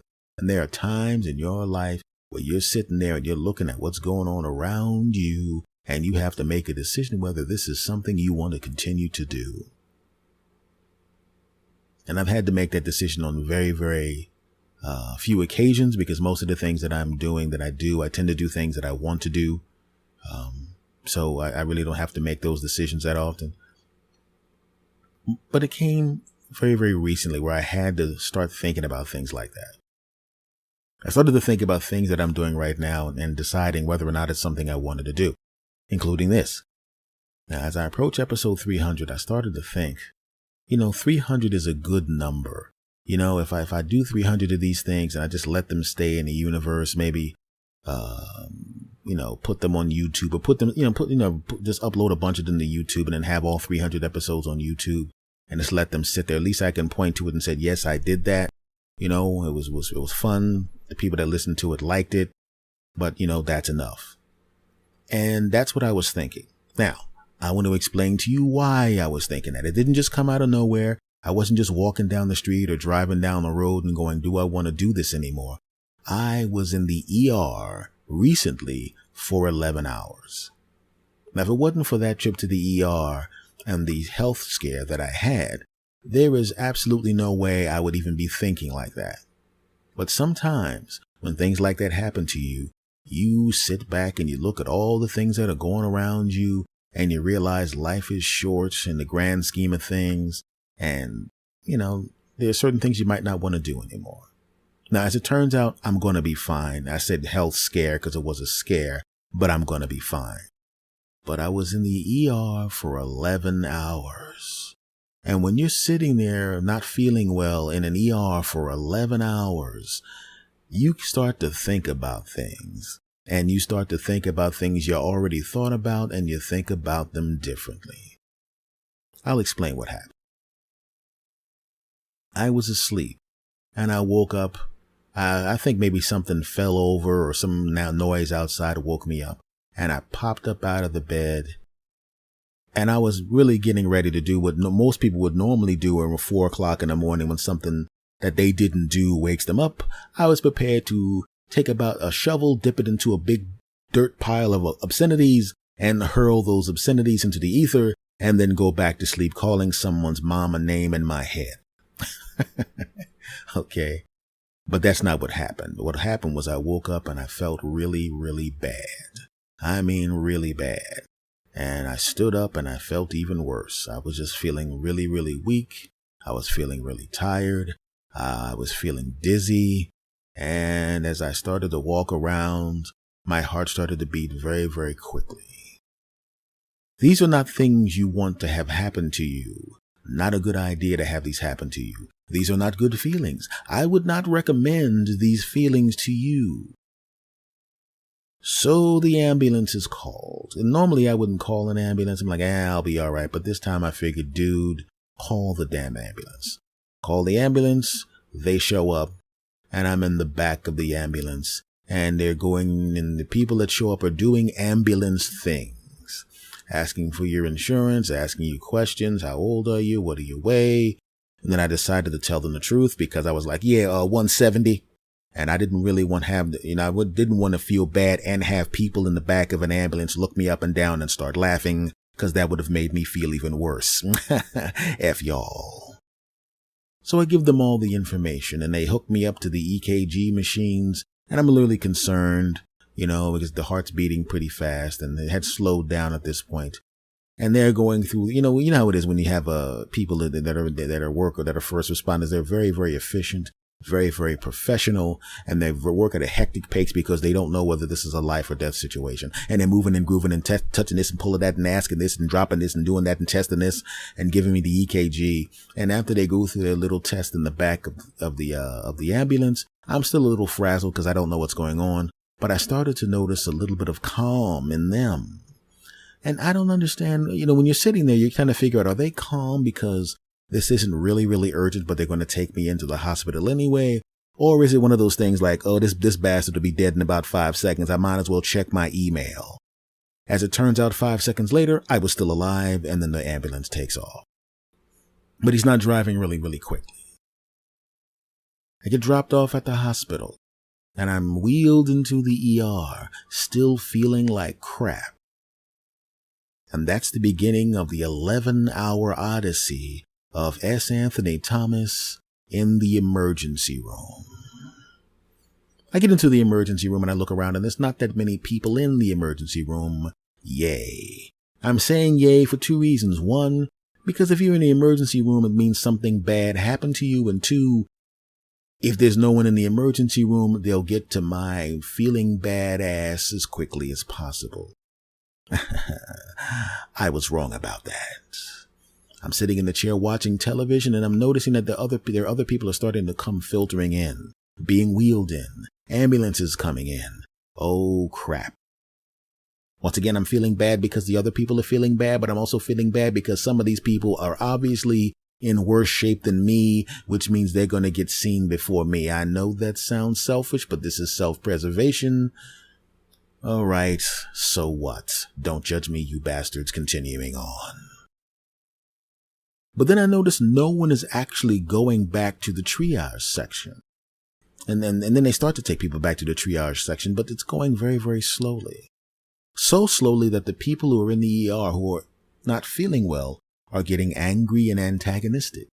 I'm actually about to see a bunch of people who were maybe injured, maybe on deathbed duty, or I mean, not deathbed duty, but maybe on their last legs, all jacked up. People with glass still in their hair, people with blood pouring out of them. I'm about to see these half-dead people start whooping somebody's ass, or at least attempting to. I'm hearing people on the phones cursing out the nurses. Hey, mother sucker ain't come and get me yet. I've been here all this time. I've been here 9 minutes and I have not gotten back there, man. These people ain't nothing but a bunch of dirty boobs and a bunch of bleebs and a bunch of dirty mother boob and a bleeb and all of that crap. And I'm looking at the guy and I'm looking at the guy. He doesn't even look like he's that sick. He doesn't even look like he's that injured. And I'm sitting here feeling like crap. An hour goes by. I get to the triage. Then I go through, and he basically does the same crap the people in the ambulance did, except for now he has access to every medication I had in my life. Did you have aspirins when you were 5? I don't remember. Well, it says here that you did, you bastard. Right? So they wheel my ass out into the waiting room, and I get out of the wheelchair because I'm starting to actually feel a little better. And I don't want to be sitting in a wheelchair and have someone else need a wheelchair because that makes you a douche, and I'm not one of those. Now I'm watching television. And now I'm watching more people come in, and I'm noticing that every chair is full. And now there are people actually getting into physical fights with each other and starting to get into really loud altercations with the nurses in the triage section. Now, I know that the nurses are really, really professional people and would never do anything. But I'll tell you right now, if I'm going to piss off someone, it's definitely not going to be the person who's going to be administering needles to me and giving me my medicine. I'm not going to do it. There's one lady walking around cursing out everyone. And I mean, she is going to town. She's using language that is so bad that me, a professional comedian my entire life, was going, man, that's a lot of cursing. And believe me, I heard a lot of cursing. I actually saw a bunch of people who were longshoremen walk in and go, hey, lady, calm down. Even we're shocked by that language. And they taped their ears shut. That's how bad this lady was cursing. And it seems she was picking people at random to be mad at. I mean, she had every right to be mad. We're in the emergency room and nobody's seeing us. And I'm angry too. And I'd actually had been there longer than her because now it's gone on 3 hours of the 11-hour odyssey. And I'm still sitting there and I've seen nobody. And I didn't even realize it was 3 hours until I realized that the show that I was watching was 3 hours long and now it's going off. That's a good indication. But she's picking people at random to be crazy with. And I don't like to say crazy. I know it has a negative connotation, but at the time, that's what I was thinking because I wasn't feeling well and I was angry and I was hoping she'd crazy over there, not over by me. She was actually picking people to be crazy with at random. It was almost as if there was a wheel in her head that would spin. You know, like when you watch those game shows and they spin the wheel and it go and it would stop on a specific amount of money and you'd win that amount of money. Well, I think in her head there was a big wheel and it only had 2 answers on it. Mess with them, don't mess with them. And she would spin it as she went up to everybody. She'd walk up to a person and you'd see the wheel spinning in her head. Mess with them, don't mess with them, mess with them, don't mess with them, mess with them, don't mess with them, mess with them, don't mess with them. Mess with him, don't mess with him, mess with him. You mother sucker, you ain't nothing but a bleep, and your mother's a bleep, and you ain't nothing but a bleep, and you think you can get in front of me in line? You think you can get in front of me in line? You mother bleep, and you ain't nothing but a bleep. I'll kick your bleep, you nothing but a bleep, your mother's a bleep, and your father's a bleep, and everybody in your family ain't nothing but a bunch of dirty bleeps. And she was a lady that was kind of small. You know, if it was a guy that did that, I would be afraid that somebody was going to drop kick his ass. But you're not going to drop kick an older lady that's like 5 feet tall. You're not going to do that. She goes to the next person in there. Once again, that wheel spinning. Mess with him, don't mess with him, mess with him, don't mess with him, mess with him, don't mess with him, mess with him, don't mess with him, mess with him, don't mess with him. Hi, sir. How long have you been here? I've been here about 2 hours. Isn't it weird that we've been here this long and we haven't been seen? This is just really, really crazy. Really, really crazy. Yeah, that's really crazy. She walks up to the next person. Mess with him, mess with him. You mother sucker. You ain't nothing but a dirty bleep, and your mother's a bleep, and your father's a bleep, and I kick your bleep. I mean, then she knocks the chair over. Your mother's a bleep, knocks the coffee out of his hand. Your mother bleep, bleep, bleep. The guy just walks away from her, and of course, I'm the next person, and I'm trying to look away. Please, God, don't talk to me. I don't know where the wheel's gonna stop. Please don't talk to me. Please don't talk to me. Please don't talk to me. Please don't talk to me. You right there. Oh, God. Yeah. And now I hear the wheel spin. Mess with him, don't mess with him, mess with him, don't mess with him, mess with him, don't mess with him, mess with him, don't mess with him, mess with him, don't mess with him, mess with him, don't mess with him, mess with him, don't mess with him. Thank God. Sir, how long have you been here? I've been here since about 5 o'clock in the morning. Oh man, you should be madder than me because I got here at 7. Oh my goodness, maybe we should go up there and we should talk to them. Like I'm going to go up there with her as if she's with me. Right. And then all of a sudden with my luck that, hopefully that wheel would go to, but don't mess with him. But what if I walked up with her as like her advocate, like I don't have my own damn problems. And all of a sudden she hits the mess with him button and she starts to pimp slap one of the nurses. Then all of a sudden we both get dragged out and arrested. Hell no. I went up to go to the bathroom. Didn't have to go to the bathroom, but she wasn't in the bathroom. And I was kind of hoping she'd move on to the next victim. I know that's bad to set the next sucker up, but I feel like crap and I ain't got time for this crap. And I want it to be seen on the video. I wanted to be seen on the video in the ER that I had nothing to do with this wacky person. So I go to the bathroom. I didn't actually go in the bathroom. I just went because I wanted people to know that I was not dealing with this person. I go to the bathroom. I hang around there. I turn the water on. I'm not actually in the bath. I turn the water on. I turn the thing on. And dry off my hands. I don't even wet because I didn't touch nothing, didn't wash nothing. Then I walk back out and she's moved on to the next person. Apparently she's systematically going through all the people, which means at the rate she was going, by the time, since I'm out of the loop at this point, by the time she gets back around to me, hopefully she will have been seen and they will drag her sick behind and back there and fix her or do something. I've now been there for 4 hours. And everybody's trying to figure out why no one's getting taken back. We're all getting triaged, but we're not being taken back to the rooms. We're not being checked out. And at this point, 4 hours in, I'm starting to feel better. I'm starting to actually feel like I felt before I woke up feeling like crap. I'm feeling good. In fact, if I had woken up the way I'm feeling at that particular point, there would have been no reason to go anywhere because I would have been a normal day. I was feeling good. No pain, right?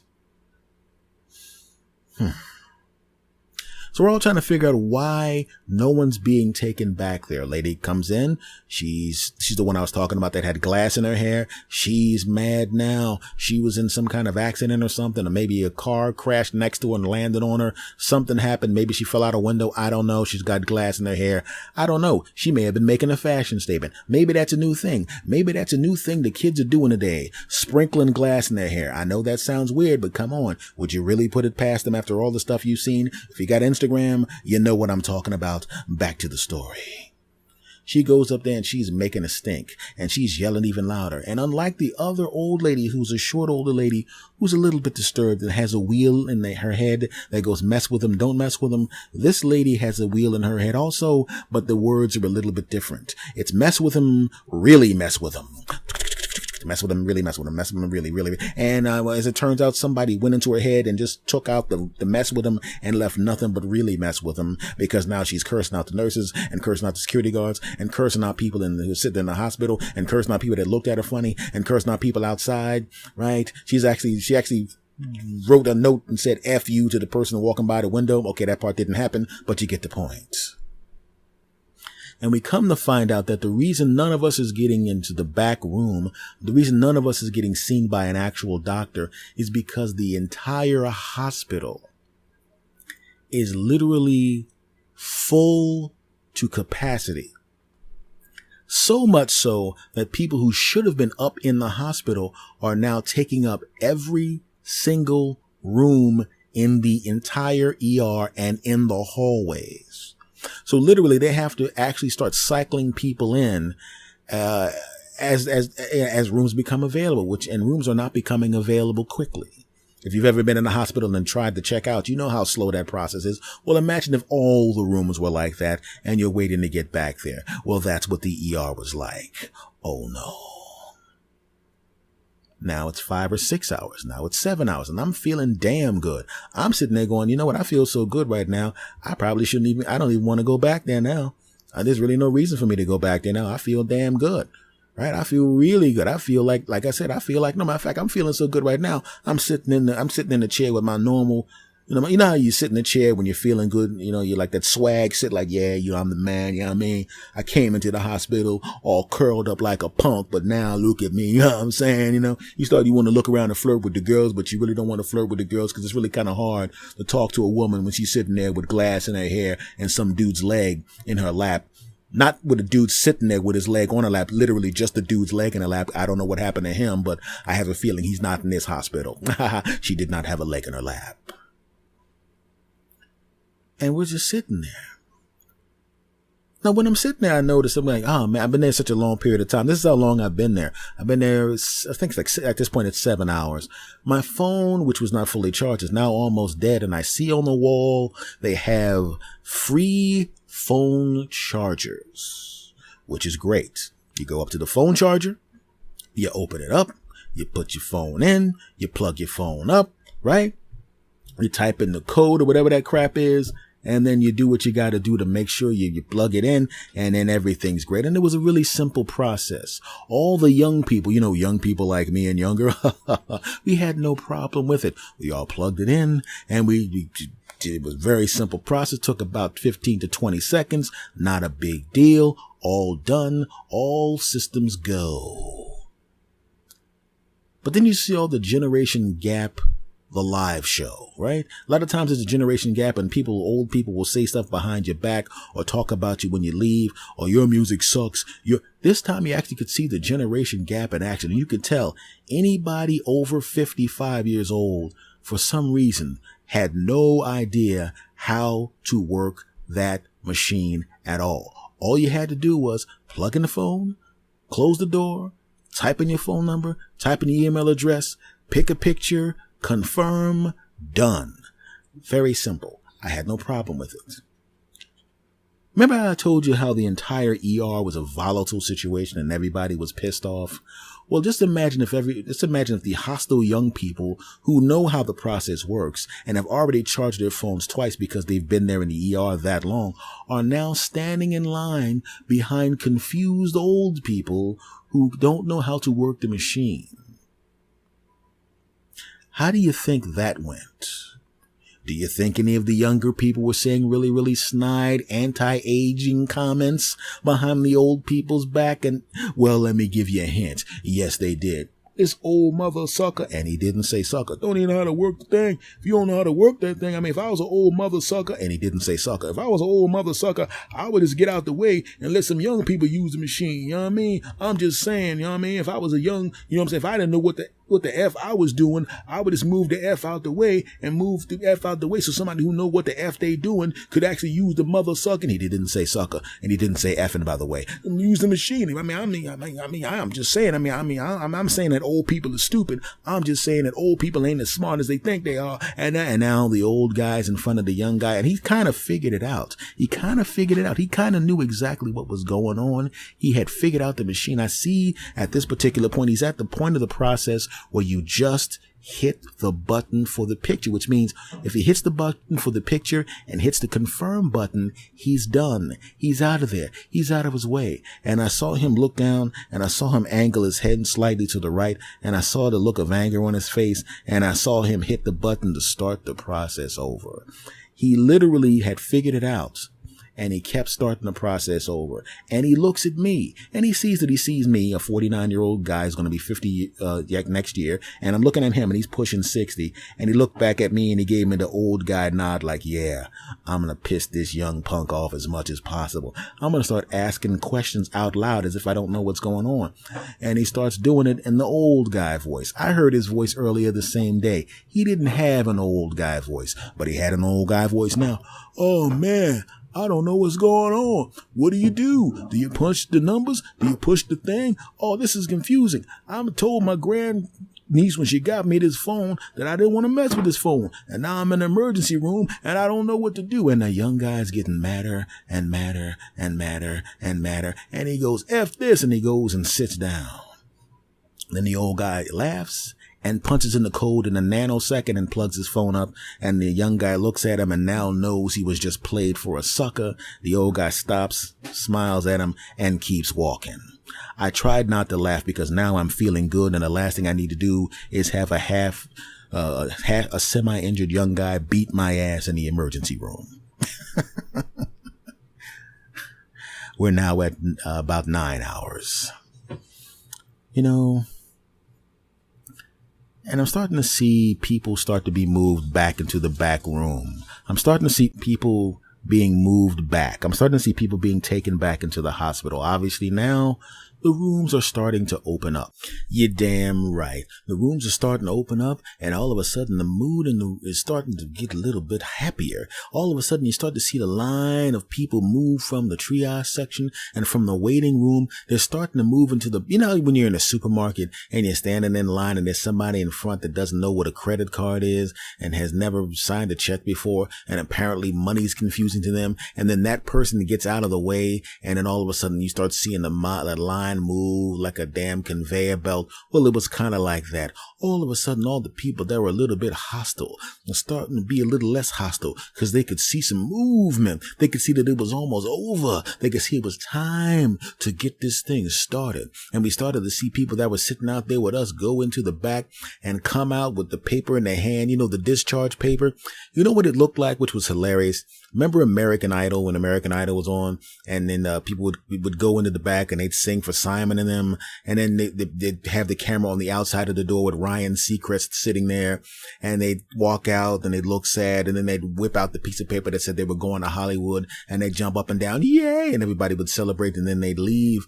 It was kind of like that. You'd see people walk out with their discharge papers, and the family members that were in the damn waiting room waiting 47 years for them would go, yay! And they'd hug each other and walk out like they were going to go to Hollywood and sing I Will Always Love You, written by Dolly Parton, but sung by Whitney Houston. So that's what it started to feel like. And I started to see, well, there were some people that went back before I did, because there were people that were in really bad shape. And obviously I wasn't. So I really didn't give a crap. And quite frankly, my whole day had been ruined any damn way. And I was half asleep any damn way. So who cares at this point? And finally, at the 10-hour and 15-minute mark, I hear this. Mr. Thomas? Mr. Thomas? Is there a Mr. Thomas out here? And I go, that's me. Okay, Mr. Thomas. And I walk towards her. And she has this look on her face like she's waiting for me to give her a hard time. And I walked up and I said, hey, I was wondering, do you have any open rooms upstairs in the hospital? And then she starts laughing. She goes, I said, thank you. You know what? You're the first person to have a sense of humor about the thing. You're the first person that didn't curse me out and make me feel bad. Thank you very much. I really needed that laugh. And I said, well, I need something too. I need you to figure out what the heck is wrong with me. She goes, no, don't worry about it. We'll take you in the back. We'll get you taken care of. Thank you for having a sense of humor.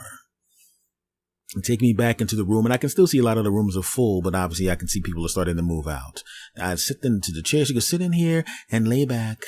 And one of the other nurses will be in to take care of me. So I'm laying there and I'm okay. I said, listen, it's been 10 hours and 15 minutes. I don't give a crap. As long as I'm back here, I know that I'm going to be in good shape. I feel good anyway. Not a problem. Nurse comes back there. And here's the thing that always annoyed me. I'm getting in better shape because I'm working out with my brother at the gym and doing some stuff. So I'm getting in better shape and all of that kind of crap, right? But it's a process. And I'm in the beginning of the process, of this section of the process. So this nurse comes in and she's smiling at me, and she obviously, she thinks I'm cute and everything like that. And now she has to do the EKG, which means I have to pick up the shirts. And unfortunately, when you pick up the shirt, the extra belly does not leave you with the shirt. It still stays there. And it kind of waves at her like, hey, you thought he was cute, but look at this mess right here. Okay, it's not that bad, but it's not where I need it to be. So she's putting the EKG crap on me to put the little sticker here and a little sticker there and a little sticker here and a little sticker there. And I'm looking at her And in the back of my mind, I wanted to go, look, I know this is not the best thing to look at right now, but there was a point in time when I was worse than this, and I'll be better than this. He caught me in transition between fat bastard to medium fat bastard, where I am right now, to fit bastard, which is where I'm going. Right? If you look at me right now and you've never seen me before, you go, dude, you need to lose some weight. But if you had seen me a while ago and then seen me now, you go, hey, looking good, S, looking good, which is what people have been saying because I looked worse. And I've made some improvements. Right? But isn't it really weird when somebody catches you in transition, when you're going from a mess to a semi-mess to being where you need to be? Right? Like, say for the sake of argument, there's a homeless guy, right? He's living in old clothes. He hasn't taken a shower in months. He really smells bad. He's literally living in a damn trash can, right? He's not feeling too good. He's kind of scarred up because he got into a sharpened pencil fight with another homeless guy over the last orange in the trash bin. Not making light of it. You'll understand where I'm going with this, right? He's on drugs. He's on alcohol. His life's a tub of crap, right? Everything sucks. But somehow this guy figures it out, and somehow, some way, this guy goes from being on drugs to not being on drugs, from drinking alcohol to not drinking alcohol, from living that dumpster and smelling bad to now he's a homeless shelter. Now his hygiene is good.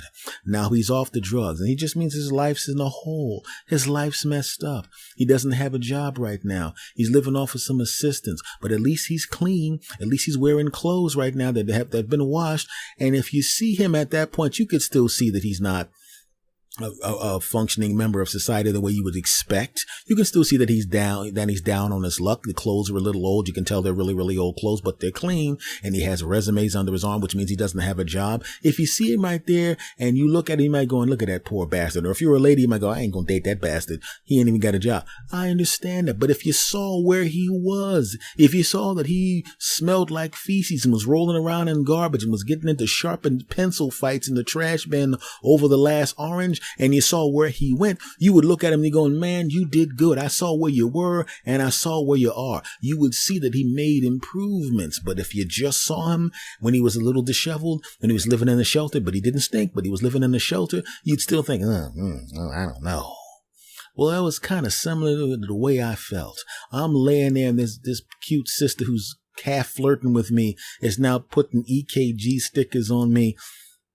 Okay, maybe an eighth flirting with me. Okay, maybe she wasn't flirting with me and I wanted to flirt with me. Shut up. This is my story. F y'all. Back to me. F y'all once again. And I'm sitting there going in the back of my mind, why couldn't I have had this health scare like 6 to 9 months from now when my chest and stomach is looking good? How come that couldn't happen, right? How come that couldn't happen? Right? How come EKGs have to put the things on your chest? How come they can't just put them on your legs? My legs look good, right? That's the one body part of mine that no matter how fat I ever got or how out of shape I ever was, my legs still look good. Everybody has those body parts, don't you? A lot of people, I should say. You have a part of you that looks good no matter what, whether you're a tub of crap or not. I have a friend of mine who turned into a tub of crap like I turned into a tub of crap. He's a middle-aged guy like me too, and we're in a similar weight loss journey. And no matter how big of a tub of crap he looks like, his arms still look like Arnold Schwarzenegger. No matter what, he could drink large sandwiches while laying down, and he'd still have the arms of Arnold Schwarzenegger. Arms look all sliced up no matter what he does. Right? And that's the same thing with my legs. No matter what a fat bastard I am, if I walk around in shorts, women are like, you a fat bastard, but them legs look delicious. And I'm like, well, could you do me a favor and not look at anything but my legs so I'll have a chance with you? And they're like, no, too bad. I already saw the rest of you. And then they say, get away from me, you fat bastard, but your legs look delicious. That's true. And I have a lady friend of mine is also a middle-aged lady, and she's also working out too. And just like us, she was a semi-tub of crap, but she was a huge tub of crap. But now, like us, she's a semi-tub of crap. But her cantaloonies, her buttocks, looks like if you just took a picture of her buttocks, a picture of my legs, and a picture of that guy's arms, you would have thought you were looking at a fitness magazine. And then they would go, you flip the page over and see the rest of it, and you're going, damn, let me flip that page back. F y'all once again. Back to the EKG. So she's giving me the damn EKG, And she looks at the thing, she reads it, and then she gives it to the doctor. The doctor gives it back to her. She comes up to me and she goes, your EKG looks amazing. And I've never heard someone refer to an EKG looking amazing. And I said, is it okay if I pull out my recorder and you say that into the recorder? She laughs and walks away. She walked away so fast I didn't get a chance to get my recorder out because I wanted her to actually say it into the recorder. Just for my own usage. F y'all, back to the story. And as it turns out, after close to 11 hours in the ER, I find out that the only reason that I was feeling like crap was, well, here's what happened. Just like I said, once again, I'm fine. I was feeling bad because I ate something that didn't agree with me. And it was very similar to when you have food poisoning. It wasn't like a harsh version of food poisoning like I had before. It was a more mild version of food poisoning. But still, when you have even a mild version of food poisoning or something like that, what happens is things begin to leave your body in liquid form. And they begin to leave your body in liquid form whether you want them to or not. And they begin to leave your body in liquid form at a high rate. And you're supposed to have a certain amount of water in your body. And if you don't have a certain amount of water in your body will get mad at you. Your body will go, look, dude, you need more water in me. And most of the time we don't pay attention. So the body will give you a little hint. It'll make your mouth dry, right? But know what most people do when the mouth gets dry? They go, oh, my mouth's a little dry. I better drink something. And then they don't drink something. And I was an idiot like that. My mouth's dry. I'll get to it. I'm busy. I ain't got time for that crap. A little dehydrated. The body goes, okay, he's not paying attention to the mouth dry crap. How about we give him a little bit of a headache to let him know maybe he should drink some damn water. Got a little bit of a headache. Didn't matter. As it turns out, I had hit my head on something and I figured that's what it was. So now I've ignored 2 signals. And the body goes, okay, he's a little busy. We're going to leave him alone right now. We're not going to mess him up. We'll be good. We did the headache thing, but maybe he didn't figure it out. We did the mouth thing. What we're going to do, we're going to make his skin a little bit dry. That's what we're going to do. Didn't pay attention to that crap at all. And then I go to sleep. And then my body went, oh, you going to go to sleep? Oh, you gonna go to sleep after I've been all day telling you to drink some damn water and you ain't gonna pay attention to me? Oh, I got something for your punk ass. I got some. Wait till he wakes up. Wait till his punk ass wakes up. And then the noise wakes me up at 4 something in the morning and the body wakes up and goes, okay, you ready, guys? We gonna get this bastard now because he apparently doesn't want to pay attention to us. And what does my body do? Makes me feel like crap. Makes me feel tired. But I'm going, well, I was asleep, so maybe that's why I'm tired. I'll just go back to sleep and my body goes, what the damn, this guy just not getting it. Make him dizzy. I figured, well, I did jump up kind of fast, and sometimes that happens. Wow. All right, so we're going to have to bring out the big guns. Wake the heart up. And the heart goes, what, man? I'm always working. You guys get to go to sleep. I got to pump for those. Was he 50 now? I got to do this for another 40, 50 years. I don't get no damn vacations. Will you leave me alone? And the body said to the heart, get him. Beat faster. And the heart goes, really? I beat fast when he's at the gym or when he sees a hot woman. I got to do this at 4 o'clock in the morning. Leave me alone. And the body says he's dehydrated. And the heart goes, oh. So he's going to not drink enough liquid and make me have to work harder. Well, I got his ass. I'm going to beat real fast, the dumb bastard. And that's what happened. As it turns out, the only reason that happens because I was really dehydrated. So I had to drink some crap. Think about that for a second. I go through this whole health scare. I go through this whole feeling like crap. I go to getting a damn ambulance. I spent 11 hours in the damn ER because my dumb ass didn't drink enough water. The hell is that? Had to sit there with my shirt off in front of a cute lady who's probably going, he's cute, but wished his belly would come up when he rolled his shirt up. You bastards, damn it. It was all my fault. When I started this segment, I was talking about how I thought about whether or not I wanted to continue doing certain things, including this. And that's what I was thinking when I was sitting in the ER and feeling bad. But once again, like I said, when you're thinking in terms of, do I want to be in this relationship? Do I want to do this job? Do I want to be with these friends? Do I want to be around these people? And in my case, do I want to do this podcast? Do I want to stay? I wasn't really considering not doing the podcast anymore. Of course not. And when I was in those relationships, I wasn't really considering getting out of those relationships when those thoughts went through my mind. It's just something that happens to you sometimes. And when I found out that I was going to be okay, when I found out everything was fine, when I found out that I had my heart is in great shape, when I found that I'm actually pretty damn healthy, when I found out that I was going to be okay, all of a sudden I started thinking a little bit differently. I started going 300 episodes. I'm gonna put another 0 on that before I even consider stopping. You're damn right. But I tell you, man, 11 hours in the ER is about 11 hours too many. So my friends, like I said, I'm no doctor or anything like that, but make sure you drink enough water, especially if you were sick and fluids were flying out of your whatever. You don't want to wind up spending 11 hours in the ER like I did, because I got news for you. That crap was not fun, and I'm really pissed off about the fact that I had to spend 11 hours in the damn ER. Okay, I'm not actually really pissed off. I was pissed off. Then I'm not pissed loud 11 hours in the ER.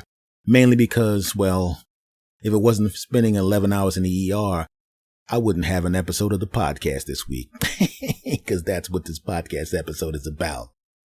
Okay, full disclosure. I have several episodes worth of stuff on my dry erase board, so I will literally never run out of anything to do on the podcast. But this week was extra easy because I got to talk about some crap that actually happened. Yeah, that's right. So listen, like I said, my friends, drink some damn water. You don't want to wind up like me. In fact, I'm going to drink some water as soon as I finish recording this crap, because damn it, I'm not going back to the damn ER because my punk ass is too busy working on crap to drink some damn water. God, I'm an idiot. All right, folks, this episode has concluded. Normally, I break my episodes into segments, but quite frankly, when you've been in the ER for 11 damn hours, you want to talk about the experience all the damn way through. Folks, this is episode number 298 of the Yes Anthony Says podcast. We got 2 more episodes. Obviously, next one's 299, and then the big episode number 300. I do not know what I'm going to do on episode 300. Like I said, I do have a lot of stuff to talk about and a lot of stuff written, prepared to do episode 300, but I'm still trying to figure out whether or not I want to, because the episode 300 is going to be recorded and released on December 31st. And I don't know whether or not I'm going to do an original show, because Lord knows I have enough material for like 16,000 original shows, or whether I'm going to do a best of episode. I haven't decided yet. I'm prepared to do either one. So maybe I'll surprise you with what's on episode number 300. I may even do another episode in the nude. Granted, you won't know. This is a podcast with audio. So even if I am nude, you wouldn't know about it. In fact, I'm nude right now. I am not nude right now. Folks, you've been with me 298 episodes. There's going to be 2 more. It'll be 300. 4 years and change. And hopefully we'll be together for a much longer period of time. I want to thank you guys, man. You guys have been really, really good to me all over the years. I'm looking forward to many more years with you weird bastards. I love my bastard army. Folks, this podcast is every damn where. iHeartRadio, TuneIn Radio, Stitcher Radio, iTunes, Spotify, Mixcloud, Stitcher. I'm damn everywhere. The home base for the podcast is santhonysays.podbean.com. But quite frankly, because I've been doing this for such a long period of time, all you have to do is go and Google my name, S. Anthony Thomas, and all my crap pops up. If you want to, you can Google the name of the show, S. Anthony Says, and the show pops up. It's very, very easy. It's very, very simple to do. And obviously a lot of you have already done that. The email for me is talktosanthony@gmail.com. And it's TALKTO, the word 2, TALKTO, S. Anthony @gmail.com. And folks, man, I just want to say once again, man, you guys are the coolest bastards on the planet. Much love to every last one of you, man. You guys have been really, really cool to me. The emails have been really cool. You've been cool to me on Twitter and Facebook. Speaking of Facebook, you can follow me on Facebook. If you're on Facebook, all you got to do basically is just type in my name, S. Anthony. Type in S. Anthony Says into the search box at top. I have a quote fan page there, and it has the blue check mark because it's verified to be me. So that's really me. On Twitter, if you want to follow me on social media, a lot of you already do, obviously. But for those of you that are new, people listening in the future, the Twitter for me is my name, at S. Anthony Thomas. And the Twitter for the show is at S. Anthony Says. So I just want to thank you guys for everything, man. You guys have been the coolest. I got the coolest bastard army on the planet. My American bastard army, thank you.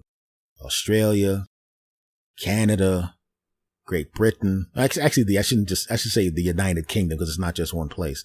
United Kingdom. I even got some expats in China. Thank you very much. You bastards, I love you as well. And I will see you guys again next week for episode number 299 as we prepare for episode number 300. Once again, don't know what I'm going to do with it. I may just do may just acknowledge this is the 300th show and thank you bastards again and just do a regular episode. I don't know yet. But it's really great to hit that 300th episode. It's really, really a cool milestone to hit. Folks, I am going to be out of here. I'm going to say goodbye to you bastards the way I always say goodbye to you bastards. And I want you bastards to say it with me. Are you ready? You know how to do it on the count of 3. 1, 2, 3. S. Anthony. Out.